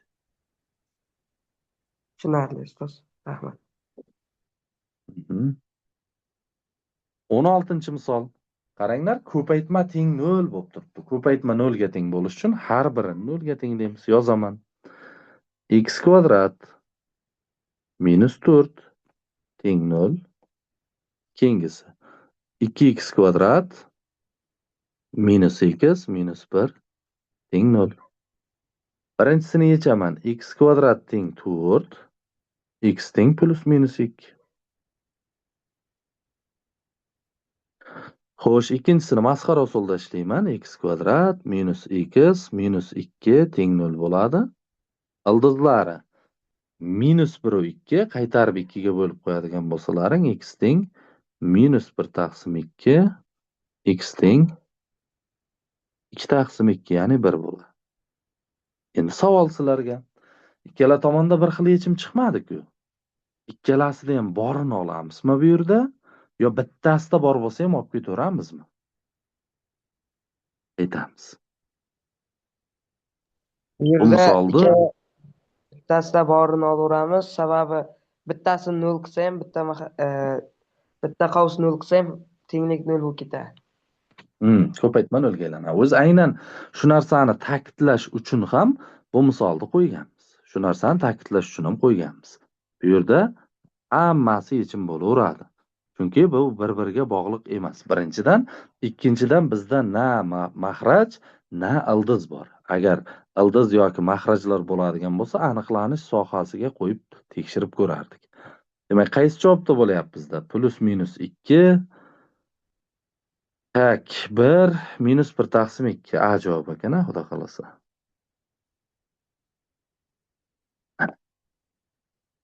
Savol bormi shu yergacha? Tushunarli ustoz. Xo'sh, 17 ga o'tdik. 17 ga. Agar ushbu mana shu tenglik o'rinli bo'lsa, A0, A2, A20 larda toping degan. Kimda qanaqa fikr bor eshitaman? O'rtacha darajada savol, lekin juda ham qiyin emas. Qaranglar, A0 x ni 0-sini oldida turibdi, A2 x ning kvadratini oldida turibdi, A4 masalan shu bo'yicha davom etsa-da, A4 x ni 4-darajasini oldida, A6 x ni 6-darajasi va hokazo A20 x ning 20-darajasi oldida turgan nima? Koeffitsient. Ya'ni x ning juft darajalari oldida turgan koeffitsient. Tamom. Mana shu bo'yicha ishlab qo'yasizlar. X ning juft darajalari oldida turgan koeffitsiyentlar yig'indisi qanaqa topilardi? Aytamiz. Ko'p xatlar mavzusini eslaymiz. Qanday topardik? Masalan, buni p ko'p xat deb oladigan bo'lsak, 1 ni qo'yib bitta hisoblaymiz. Minus 1 ni qo'yib bitta hisoblaymiz. Va ikkalasini bir-biridan nima qilamiz? Shuni sal pastroqdan yozaylik. Joyimiz bemalol ekan.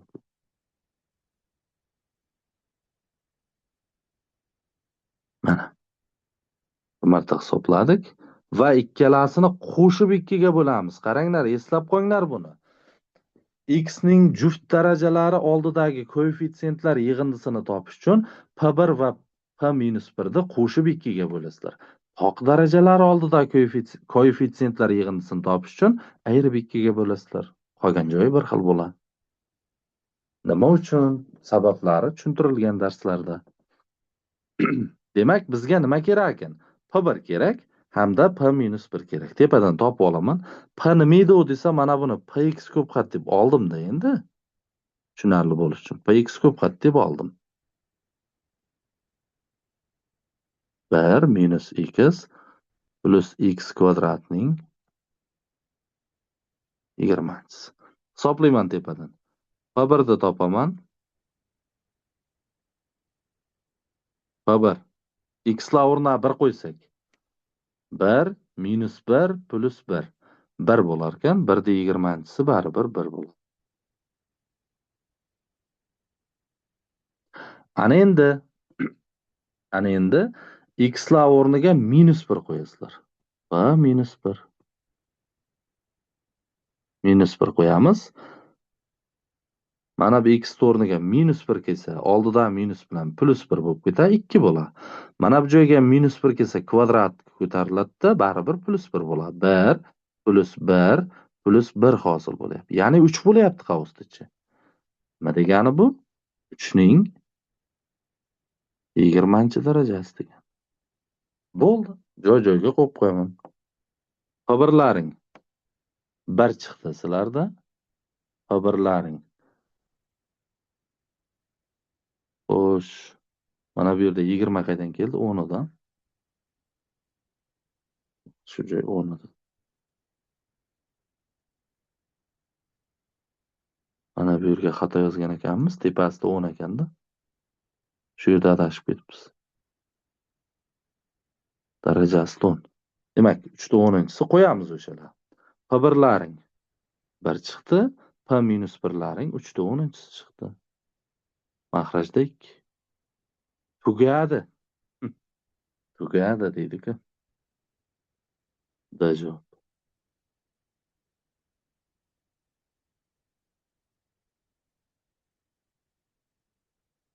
So'raymiz savol bo'lsa. Tushunarli ustoz. Tushunarli bo'ldimi hammaga? Ha. Yaxshi.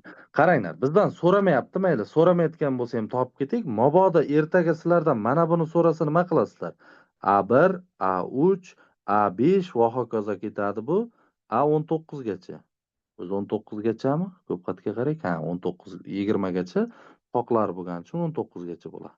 Sizlar xuddi shunday ishlaysizlar, ya'ni P1 ayiramiz P-1 taqsim 2 bo'lardi. Ya'ni 1 minus 3 ning 10 darajasi taqsim 2 bo'lar edi agar mana shuni so'raganda, lekin bizdan so'ramayapti uni. Qo'shimcha ma'lumot sifatida aytib ketdik. 18 e'tibor qilamiz. Mana shu tenglik o'rinli bo'lsa, A, S va Y larning yig'indisini so'rayapti. Mana shu tenglik o'rinli bo'lsa, A, S va E larning yig'indisini so'rayapti bizdan. Buni ham xuddi shunday qilsak bo'lmaydimi? Ha, Bir rahmat. minus bir deb. Rahmat. A deganimiz x ni 4-darajasi oldidagi koeffitsient, S deganimiz x kvadratni oldidagi koeffitsient, Uchun. Y deganimiz x ni 0-darajasi oldidagi koeffitsient. Qaranglar, ketma-ket ikkita bir xil savol berganmiz, faqat ikki xil ko'rinishda. Qani o'quvchi topa oladimi? Xudo xohlasak, mana shu ikkita misoldan keyin bunaqa turdagi savollarda sizlarda umuman muammo bo'lmaydi. Demak, bu yerda ham yozaman. Kelinglar avval topib olaylik. Tushundikku nimaga qo'yishdi? P1 ni topib olaman. P-1 topib olaman. Mana shular topib olaman. Qanday topaman desa, x lar o'rniga qo'yaman-da. Mana. Mana bu joyga x lar o'rniga qo'yamiz. Qani qayerdan olyapsiz desalaring, ixtiyoriy o'zim px ko'p xat deb belgilab oldim-da. Qo'yamiz demak. 1 qo'ysak 0 ko'paygan nimadir, yo qiziqmas. Chunki 0 bo'ldi-ku bu, 0 bo'lib ketadi baribir. Plus 1 qo'yadigan bo'lsak 1 bo'ladi. Javob 1. Ana endi ikkinchisida -1 qo'yadigan bo'lsalaring, mana -1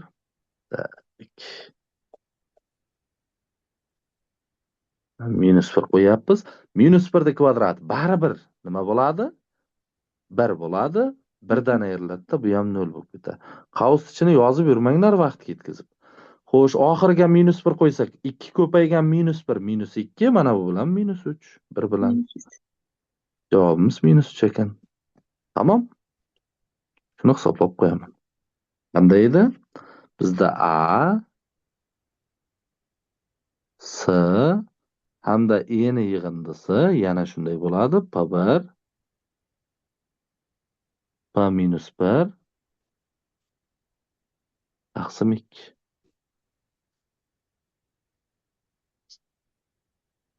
Mana shu 1 -3 taqsim 2. Nechi bo'ladi javobimiz? -1. -1 bo'ladi. -1 degan javob bu javobda bor. Mana. 19 A va B musbat butun sonlar bo'lib, mana shu ko'p xatning koeffitsientlari yig'indisi 15 ga teng bo'lsa, A ko'paygan B ni toping. Qaranglar, ko'p xatga doir уже 3-savol. Har bir testimizda, demak, qaysidir mavzuni mustahkamlab ketamiz-da. Qaranglar, bugun faktorial, ko'p xatlar mavzusidan 3tadan, ya'ni ko'proq savol qo'yganmiz. Koeffitsiyentlar yig'indisi qanaqa topiladi? Barcha koeffitsiyentlar yig'indisi. Aytamiz.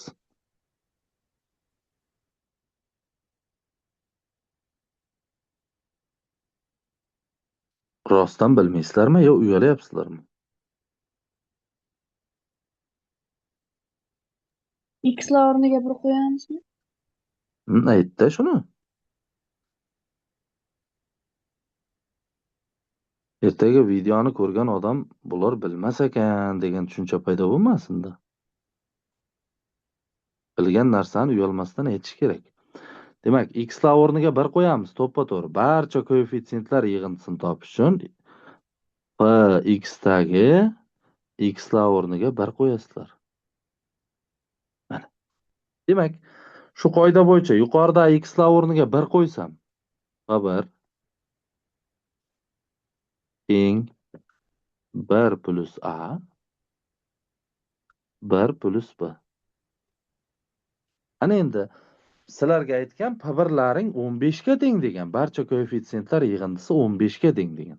Shartida aytgan-ku p1 15 deb. Ya'ni barcha koeffitsiyentlar yig'indisi degan p1 deganda. Olib kelib qo'yaman joy-joyga. p1 o'rniga 15 qo'ydim, mana pastdan yozyapman. Barobar qavsni ochib yuborsalang. 1 plus a plus b plus ab. Shundaymi? Mana shunday. Ana endi mana shuni ishlab qo'yishimiz kerak biz sizlar bilan. Mana shuni ishlab qo'yishimiz kerak. Xo'sh, bu yerda ko'paytmani so'rayapti ekan. Ko'paytmani. Demak, a va b larni topishimiz kerak endi. Xo'sh, bunday qilamiz bo'lmasa, kelinglar bunday qilamiz. Buni bunaqa ochmaymiz. Ko'paytmani so'rayap, har birini topishimiz kerak ekan. Mana buni ham bu ko'rinishda yozaman, diqqat qilasizlar. Chiroyli qilib yozib olaylik mana. 1 plus a yoki a plus 1 b plus 1. Shu 15 ga teng dedik. Xuddi shuni pastdan yozaman. Endi bizda a va b lar butun sonlar deyaptimi? Butun sonlar degan necha kara necha 15 bo'ladi o'ylaymiz. Necha kara necha 15 bo'ladi. Variantlar, qanaqa variantlar bor? 15 bo'lish uchun. 3 kara 15, 1 kara 15. Ha, 1 kara 15 yoki 3 kara 5. Bo'ldi, boshqa variant yo'q bizda. Joylar almashgani baribir aytaylik. A misol uchun aytayapman, hali hisoblaganim yo'q. A birida 2, birida 3 chiqsa, keyingisida mana qaranglar, A2, B3 chiqsa, keyingisida A3, B2 chiqadi. Chunki bir xil-ku mana A plus 1, B plus 1. Shuning uchun faqat shular hisoblab qo'ysalang bo'ldi. A plus 1laring 1 ga teng bo'la olmaydi. Bu yerda 1 ga teng bo'ladigan bo'lsa, javob 0 ga aylanib ketadi. Kalitga qaranglar, 0 yo'q. 0 yo'q. Shuning uchun ikkinchi holatga teng deyman. Ya'ni A plus 1laring 3 bo'lsin. B plus 1laring 5 bo'lsin. Mana shu joydan topsam, A teng 2 bo'ladi. B teng 4 bo'ladi. Sizlardan A ko'paygan B ni qiymatini so'ragan. Necha bo'ladi javob? 8 bo'ladi. Marhamat, savol bo'lsa so'raymiz. Tushunarli.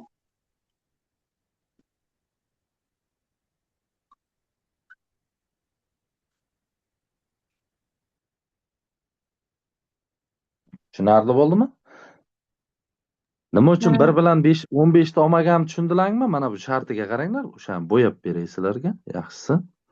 Mana. A va B qanaqa sonlar degan? Musbat butun sonlar. Rahmat. A ni o'rniga mana bu A plus 1 ni o'rniga 1 qo'yganimda A 0 bo'ladi. 0 musbat son emas-ku. Shuning uchun olmadik uni. Tushunarli bo'ldi?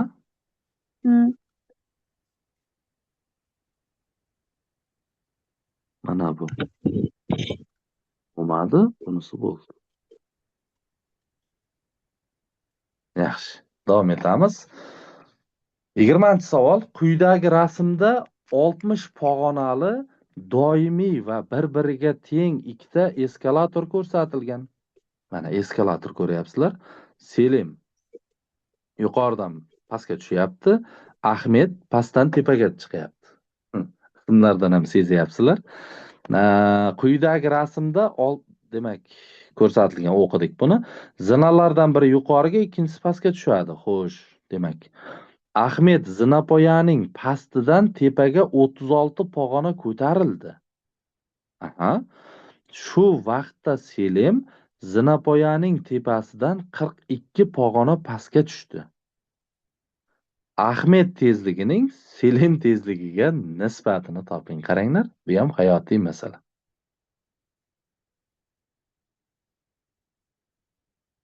Ikkara uch nechi?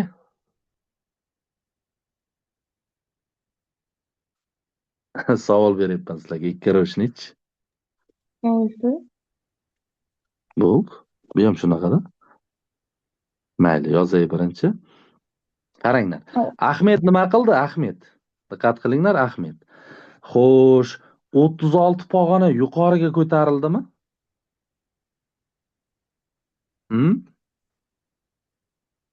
Selim 42 pog'ona pastga tushdi.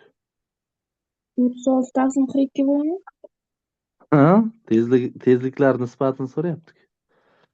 Tak, 6 ga qisqartirib qo'ysak 6 taqsim et. Shuning uchun savol berdim-da, 2 kara 3 nechi deb. Shunaqa savol bu. Ko'rinishi vahima faqat.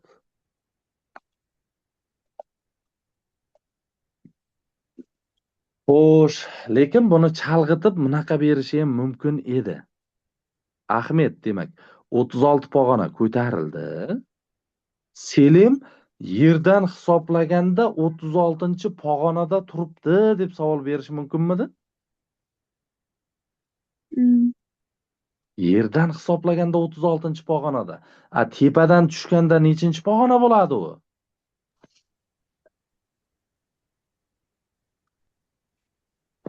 Nechi bo'ladi?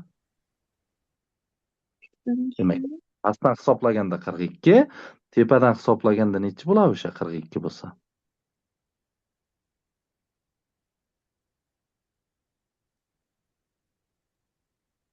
Nega shuncha qiyin savol beryapmanmi? Uxlab qoldimanmi?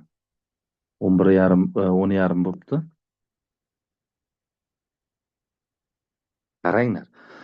60 pog'onaga jami mana boshiga qaranglar.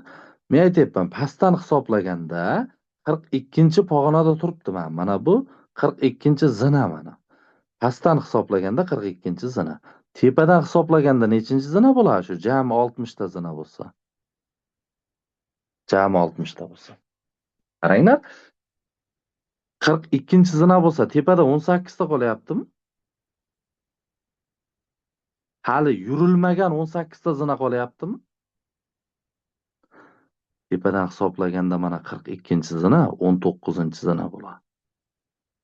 Chunki pastida 41 ta bor-da. Unda sizlar 19 ni, demak 36 ni 19 ga bo'lib qo'ygan bo'lardilar. O'zi reja shunaqa bo'lgan, mana shunday masala tuzmoqchi bo'lganmizda, shu yerda so'zlarni sal xato tanlab ketganmiz. Agar shunday qilganimizda sizlarni chalg'itib qo'yish mumkin edi. Ancha oson masala bo'lib qolibdi bu. Ancha oson masala bo'lib qolibdi. Nima haqida gapirgan tushundilaringmi?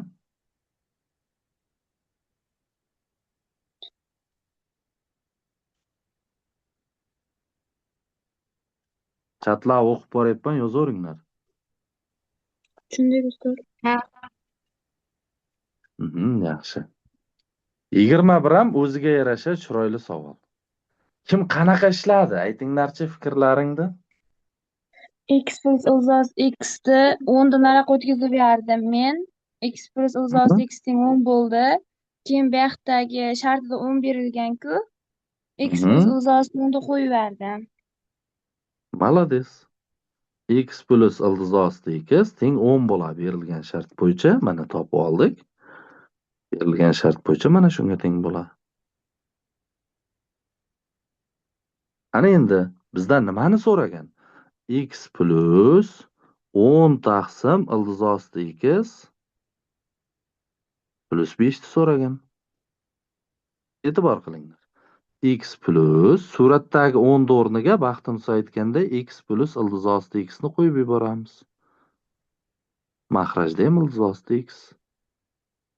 Davomida plus 5. Xatma-xat bo'lib yuboramiz, diqqat qilasizlar. X plus x ni ildiz osti x ga bo'lsalaring ildiz osti x, ildiz osti x ni ildiz osti x ga bo'lsalaring 1 bo'ladi. Plus 5. Endi e'tibor qilinglar. Mana bu narsa. Yana nimaga teng bo'ladi? O'nga 10 ga teng teng bo'ladi. bo'ladi. 10 ga teng bo'ladi. 10 plus 6 16 degan javobni belgilab qo'yasizlar. 16 degan javob sizlarda A javobdir.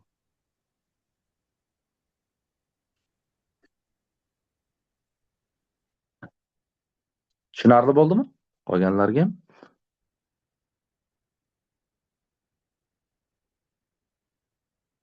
Mhm. 22. 22. Mana shunaqa bo'lsa, mana shuni top deyapti. Demak, nima bo'lyapti? Diqqat qilinglar, nima bo'lyapti? Solishtiringlar mana bu joyda. Mana bu joy bilan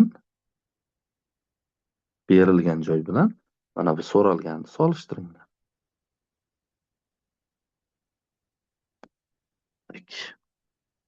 Nimani o'rinda nima kelyapti? Aytamiz.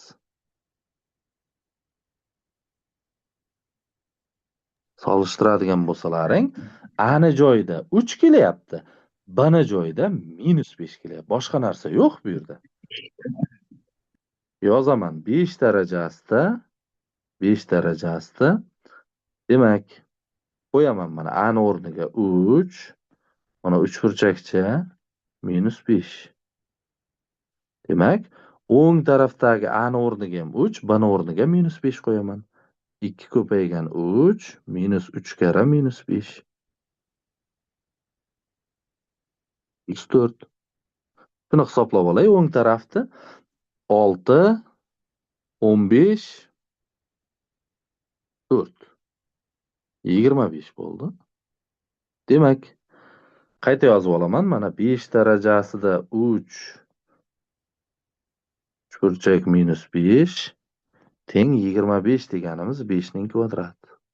5 lar tashlab yuborasizlar.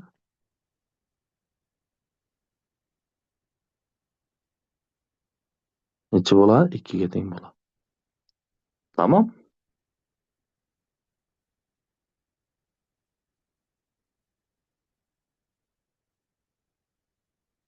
Tamom. 2 degan javob D javobda bo'ldi.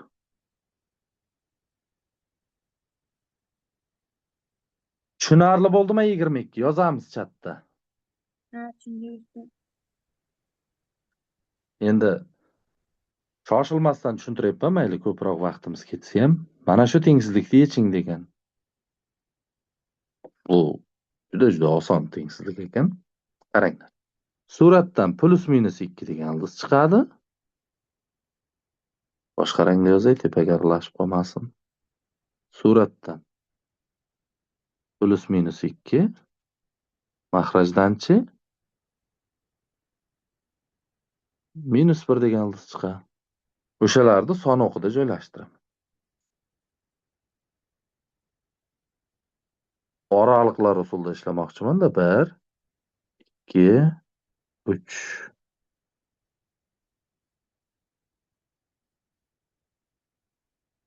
Xo'sh. Tartib bilan joylayman. -2, -1, 2. Doirachalar bo'yalmaydi. X'larim to'g'ri turibdi. Demak, X'larim to'g'ri turgan bo'lsa, o'ng tomondan boshlab plus, minus, plus, minus. Zaryadkam ko'rib olay. 5%. Tak, katta degan belgi bo'lgani uchun plus oraliqlar olinadi.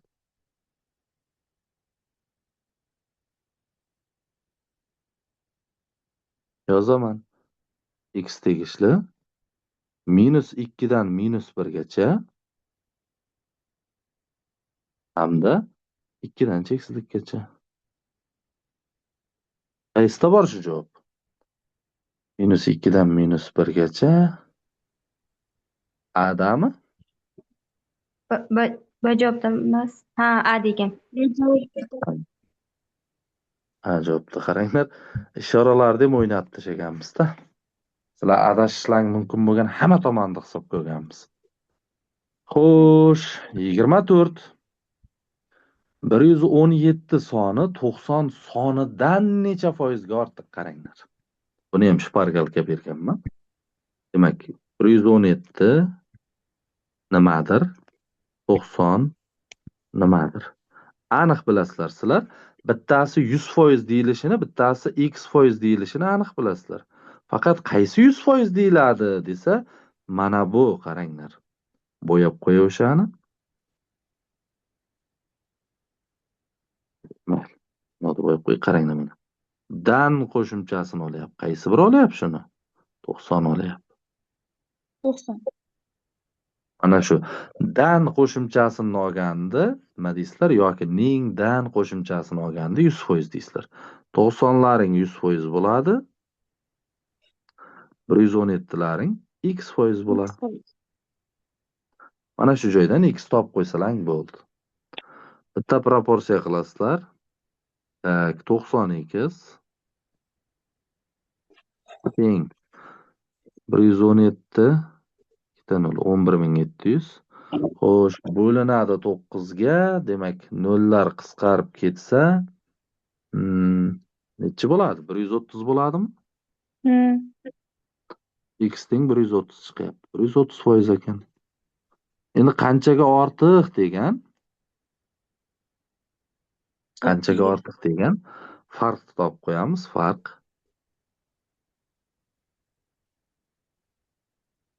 Shu 130%dan 100% ayirib qo'yamiz-da.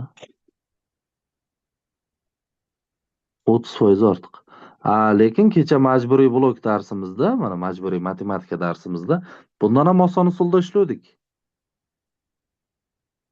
Agar kim darsni ko'rgan bo'lsa,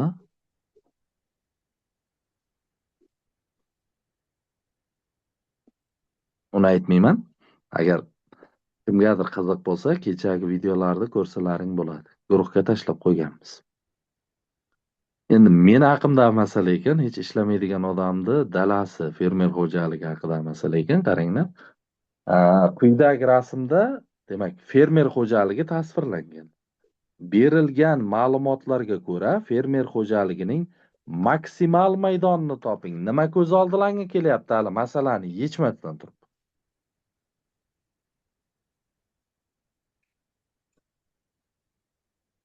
Eng katta maydon desa nima qilamiz? Ko'paytiramizmi? Eng katta Hay maydon topishda bo'y bilan yana ko'paytiriladi. Eng katta deganni qaytib hal qilamiz. kichkinaroq x da 201 Qo'ysalamchi. ikkala tomonni ham o'rtacha bo'lishi kerakmi? Shunday deb. Shu uyaltirasizlar-da. Uyaltirganlardan keyin xo'sh, mayli, yozaversak eslang kelib qolar. S maydon yuzini topish uchun bilamiz, bo'yi bilan enni ko'paytirasizlar, muammo yo'g'i bo'yicha. Bittasi 600 minus x, bittasi x minus 200. Ko'paytirsalaring minus x kvadrat. Tak, 600x minus 600x plus 200x bo'ladi, 800x bo'ladi.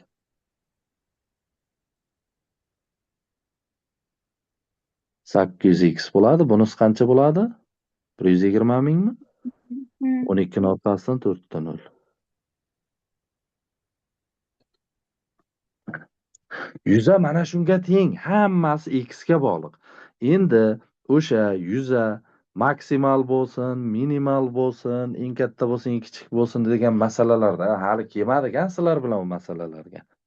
U geometriyada bor edi, hali kelmadik u joyiga sizlar bilan. Lekin sertifikatchilar yo'qmi bu yerda? Tenglaversak bo'lar ekan. 600 minus x bilan 200 x minus 200.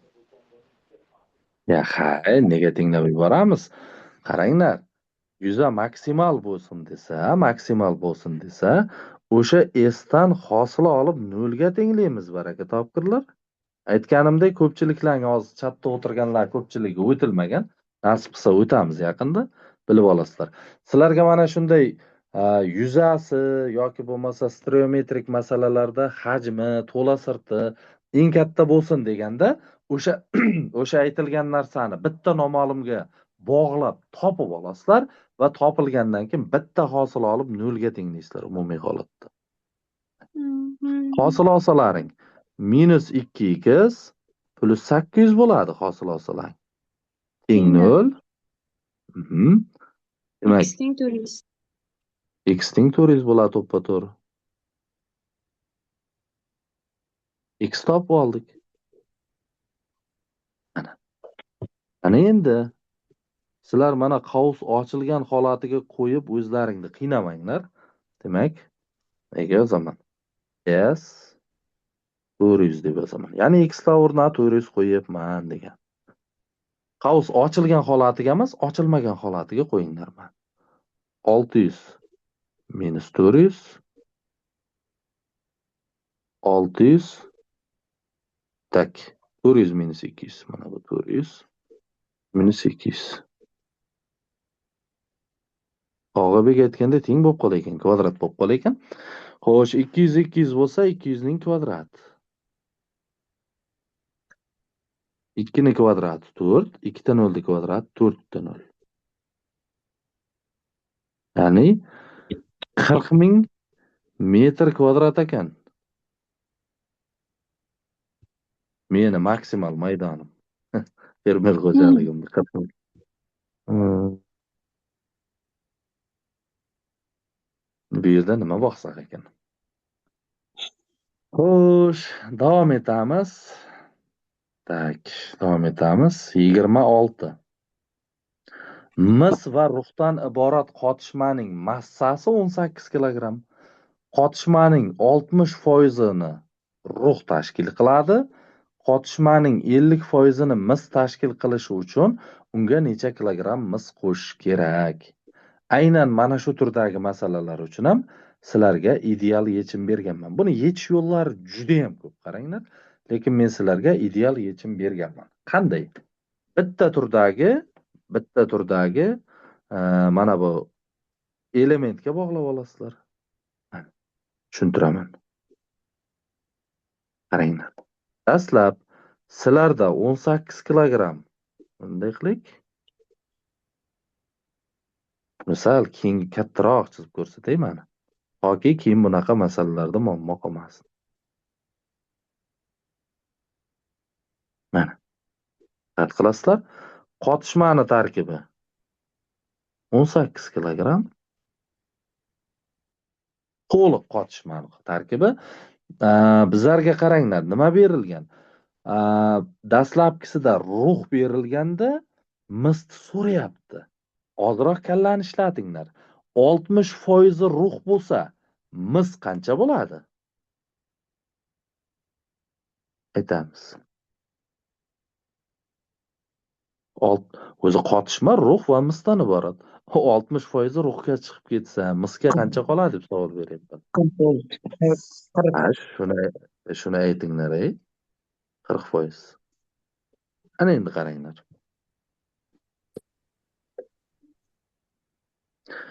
Yangi narsa qo'shilyapti. Yangi qotishma qo'shilyapti bunga, e'tibor qilinglar. Yangi qotishma qo'shilyapti. Umumiy massasini bilmaymiz. X kilogramm. Ana X kilogramm. Xo'sh.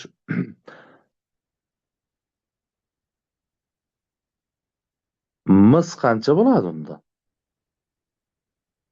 Mis. Sizlar o'ylab turganlaringcha men bunisini chizaman.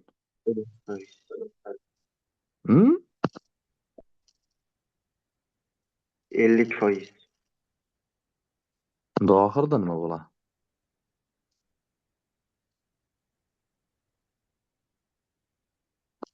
Xo'sh. 100% bo'ladi. Rahmat. Shartini o'qinglar. Qayta o'qinglar shartini. Demak, oxirida qotishmamiz necha kilogramm bo'lyapti? E'tibor qilinglar. 18 plus x kilogramm bo'lyapti. Undagi mis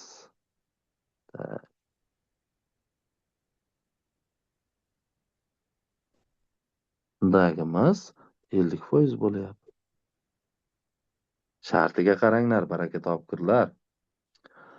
Qotishmaning 50%ni mis tashkil qilishi uchun unga necha kilogramm mis qo'shish kerak deyapti, qara. Chista mis qo'shilyapti.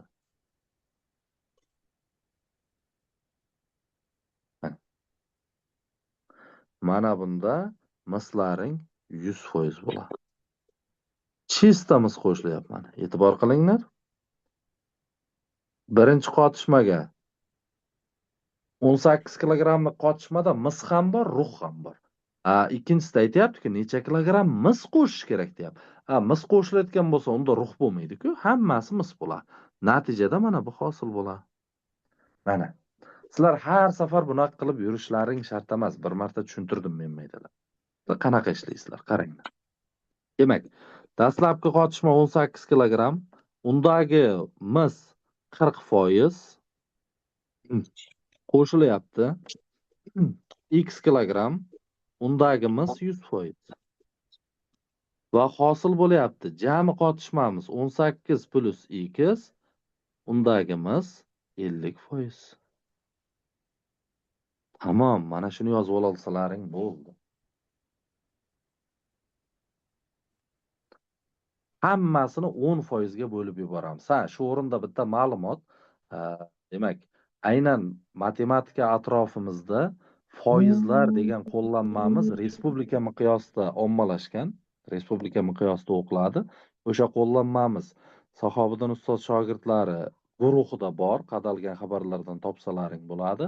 Ana shu qo'llanmani bitta qarab chiqadigan bo'lsalaring, foiz masalalari bo'yicha umuman muammo qolmaydi sizlarda.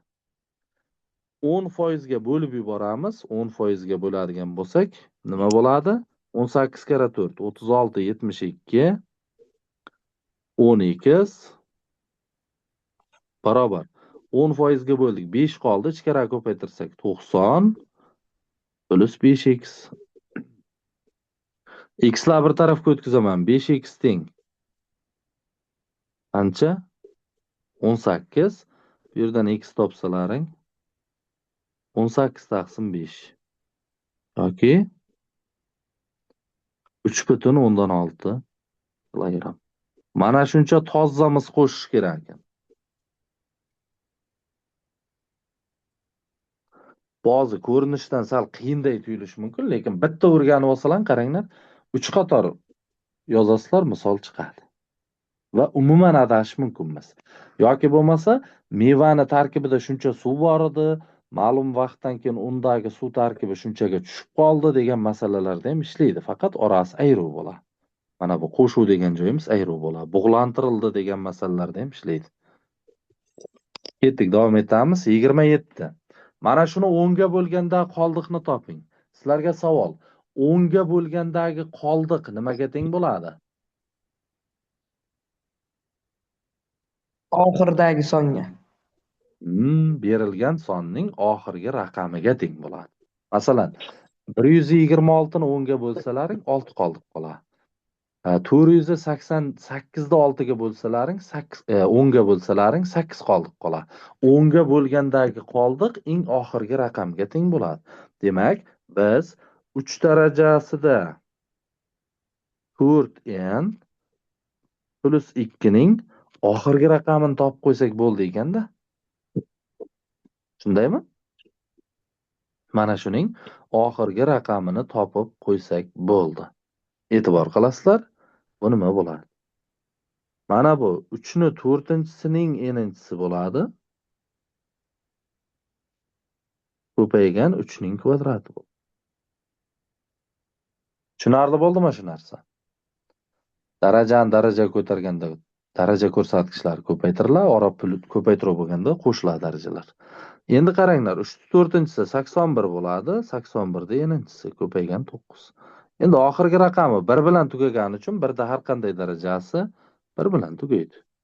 Ko'paygan 9. Buni ko'paytirib qo'ysalang, oldingi raqamlarni bilmaymiz, lekin oxirgi raqam 9 bo'ladi. Mana shuni 10 ga bo'ladigan bo'lsalaring, mana shu. Qaranglar.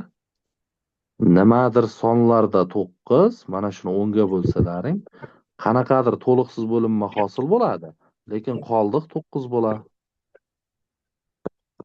Mikrofonni o'chirib qo'y.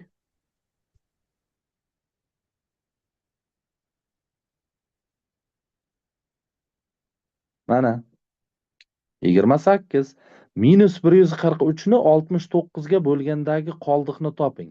Manfiy sonlarda bo'lish ozgina chalg'itgani uchun sizlarni bu misolni tanlaganmiz.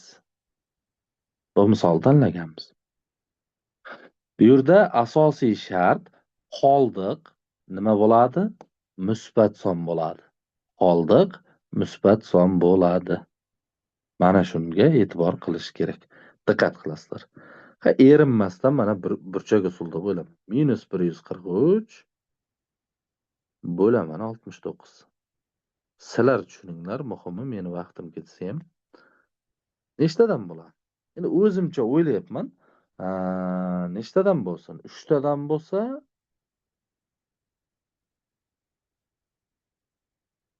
oshib ketmaydi aslida.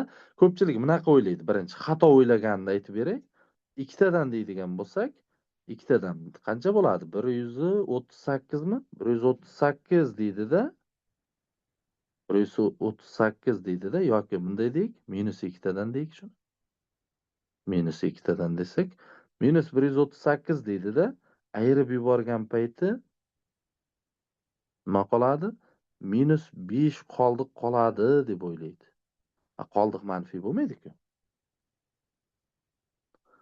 Minus 143 ni 69 ga bo'lganlaringda manfiy son bo'lgani uchun to'liqsiz bo'linmay manfiy bo'ladi-da. Minus 3 tadan bo'ladi. Ko'paytirsalaring minus 190 yo'g'ay 180 nechi bo'ladi mana bu? 180 yana 27 207 bo'ladi. 207 ayirib qo'ysalaring plus 64 qoldiq bo'ladi. Mana 64 qoldiq. Mana bu xato. Mana bu to'g'ri. Ya'ni aniqroq yozib beraman, diqqat qilasizlar. Minus 143 ni bo'lsalaring 69 ga minus 3 tadan bo'ladi to'liqsiz bo'linmalaring. Qoldiqlaring 64 bo'ladi. Tushadimi qonuniyatga? Qaranglar. Nima dedik boya qoida bo'yicha? 64imiz, ya'ni qoldig'imiz bo'luvchidan kichik bo'lish kerak, ammo 0 dan katta yoki teng bo'lish kerak. Tushadimi shu oraliqqa? Tushadi, to'g'ri keladi. Qoldiqni toping degan bizada javob 64. Marhamat, savol bo'lsa so'raymiz. Endi birinchi holatda ham ishlasalaring bo'ladi, faqatgina qoldiq manfiy bo'lib qolgani uchun o'sha minus 5 ni ustiga 69 ni yana bir marta qo'shib qo'yishlaring kerak-da. Minus 5 ni javob sifatida olmaysizlar, javob topib ketib qolmaysizlar. Ustiga 69 ni qo'shsalaring baribir 64 chiqadi, farqi yo'q. 29 A katta yoki teng 2 dan, B katta yoki teng 3 dan, C katta yoki teng 4 dan bo'lsa, mana shu ifodaning eng katta qiymatini toping degan savol qo'yilgan bizlarga. Mana shu ifodaning nima qilishimiz kerak? Eng katta qiymatini topishimiz kerak. Demak, yozaman. 4 taqsim A 27 taqsim B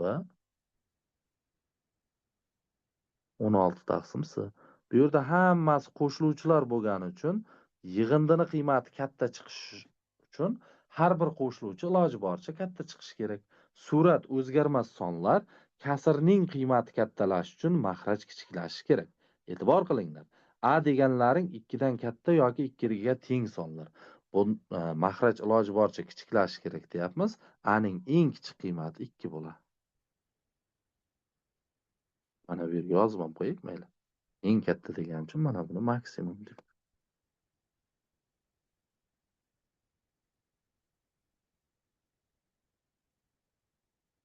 To'rt taqsim 2 27 taqsim 3 hamda 16 taqsim 4. 2, 9, 4. 15 bo'lar ekanda.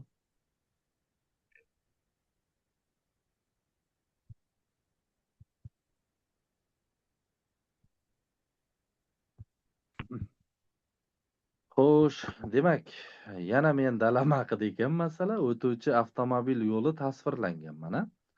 Xo'sh, berilgan ma'lumotlarga ko'ra yo'lning kengligini toping deyapti.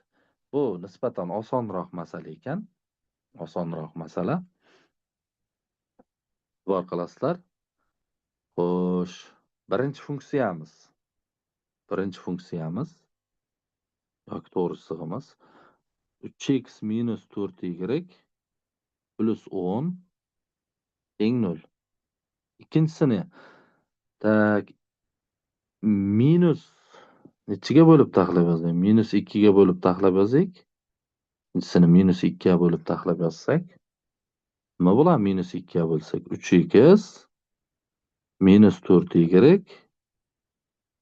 Xo'sh, minus 20 bo'ladi. Teng 0. Mana shu ikkita nima berilgan?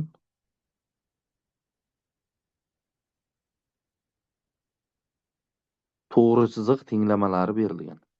Ikkita to'g'ri chiziq tenglamalari, xo'sh, orasidagi masofani so'rayapti-da, kengligi degani, e'tibor qilasizlar. Kengligi degani mana shu masofani so'rayapti. Qaysi rangda yozamiz? Ko'kda qilaylik. Mana shu masofani so'rayapti sizdan. Mana shu masofa. Kenglik degani ikkita to'g'ri chiziq orasidagi masofa. D. Bu bizlarda to'g'ri chiziq tenglamalari orasidagi masofani topishga to'g'ridan to'g'ri tushadi.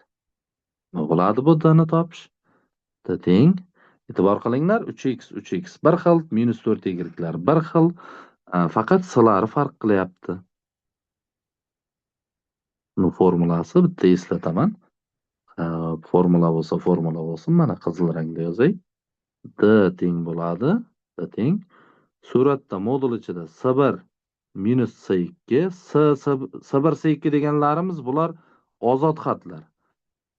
Ildiz tagida A kvadrat plus B kvadrat. A va B deganlarimiz bular nima? X va Y ni oldida turgan sonlar. Mana shu formula bilan hisoblab qo'ysalaring bo'ladi. Hisoblaymiz shu bo'yicha. Xo'sh.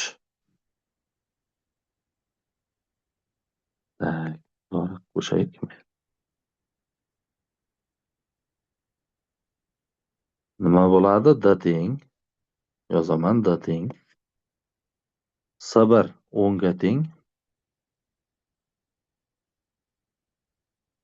10 ayiramiz. S2 minus 20 ga teng. Mana minus 20. Mahrajda ildiz ostida x'larda oldida 3 turibdi kvadrati, y'da oldida minus 4 turibdi kvadrati.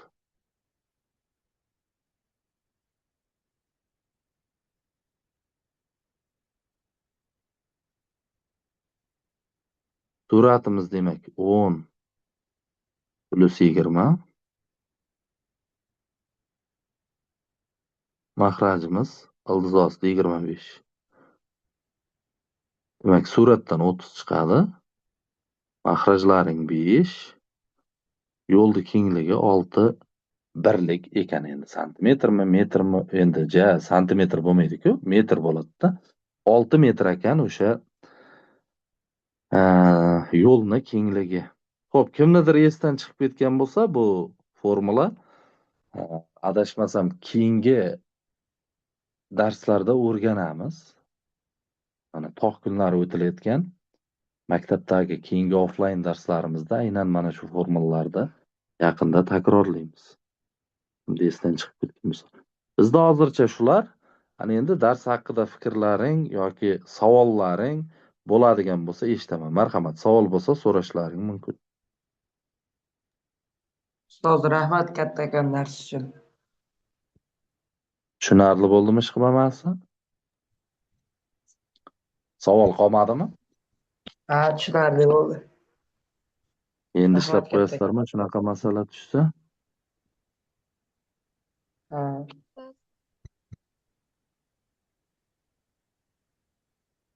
Mhm. Yaxshi, bugungi natija yomon emas. Juda ko'pchilik o'tiribdi hali chatda. Xo'p, salomat bo'lasizlar. Demak, videoni Zoom tayyorlab bergandan keyin guruhga tashlab qo'yaman. Agar qayernidir tushunmay qolgan bo'lsalaring, yana bir marta ko'rib olsalaring bo'ladi. Lekin bitta narsani aytib qo'yay, yaqin orada, ya'ni keyingi haftalardan o'sha Zoom'da zapis qilmayman. Kimga dars kerak bo'ladigan bo'lsa, o'sha jonli qatnashib ko'rishi shart bo'ladi. Zoom zapisi guruhga kanalga tashlanmaydi keyin. Hay, hozircha bir o'rganib olgunlaringcha Zoom'da nima videosini tashlayapmiz. Shuning uchun mas'uliyatli bo'linglar, darsga o'z vaqtida kirib, jonli tarzda qatnashish kerak. Tushunmagan joylaring bo'lsa, bemalol savol berib so'rasalaring bo'ladi. Sog' va salomat bo'linglar. Keyingi darsgacha, Xudo xohlasa, ertaga majburiy blok uchun darslarimiz bo'ladi, majburiy matematika uchun va undan keyin yana buni 4-variantini sizlar bilan birgalikda tahlil qilamiz. Salomat bo'linglar.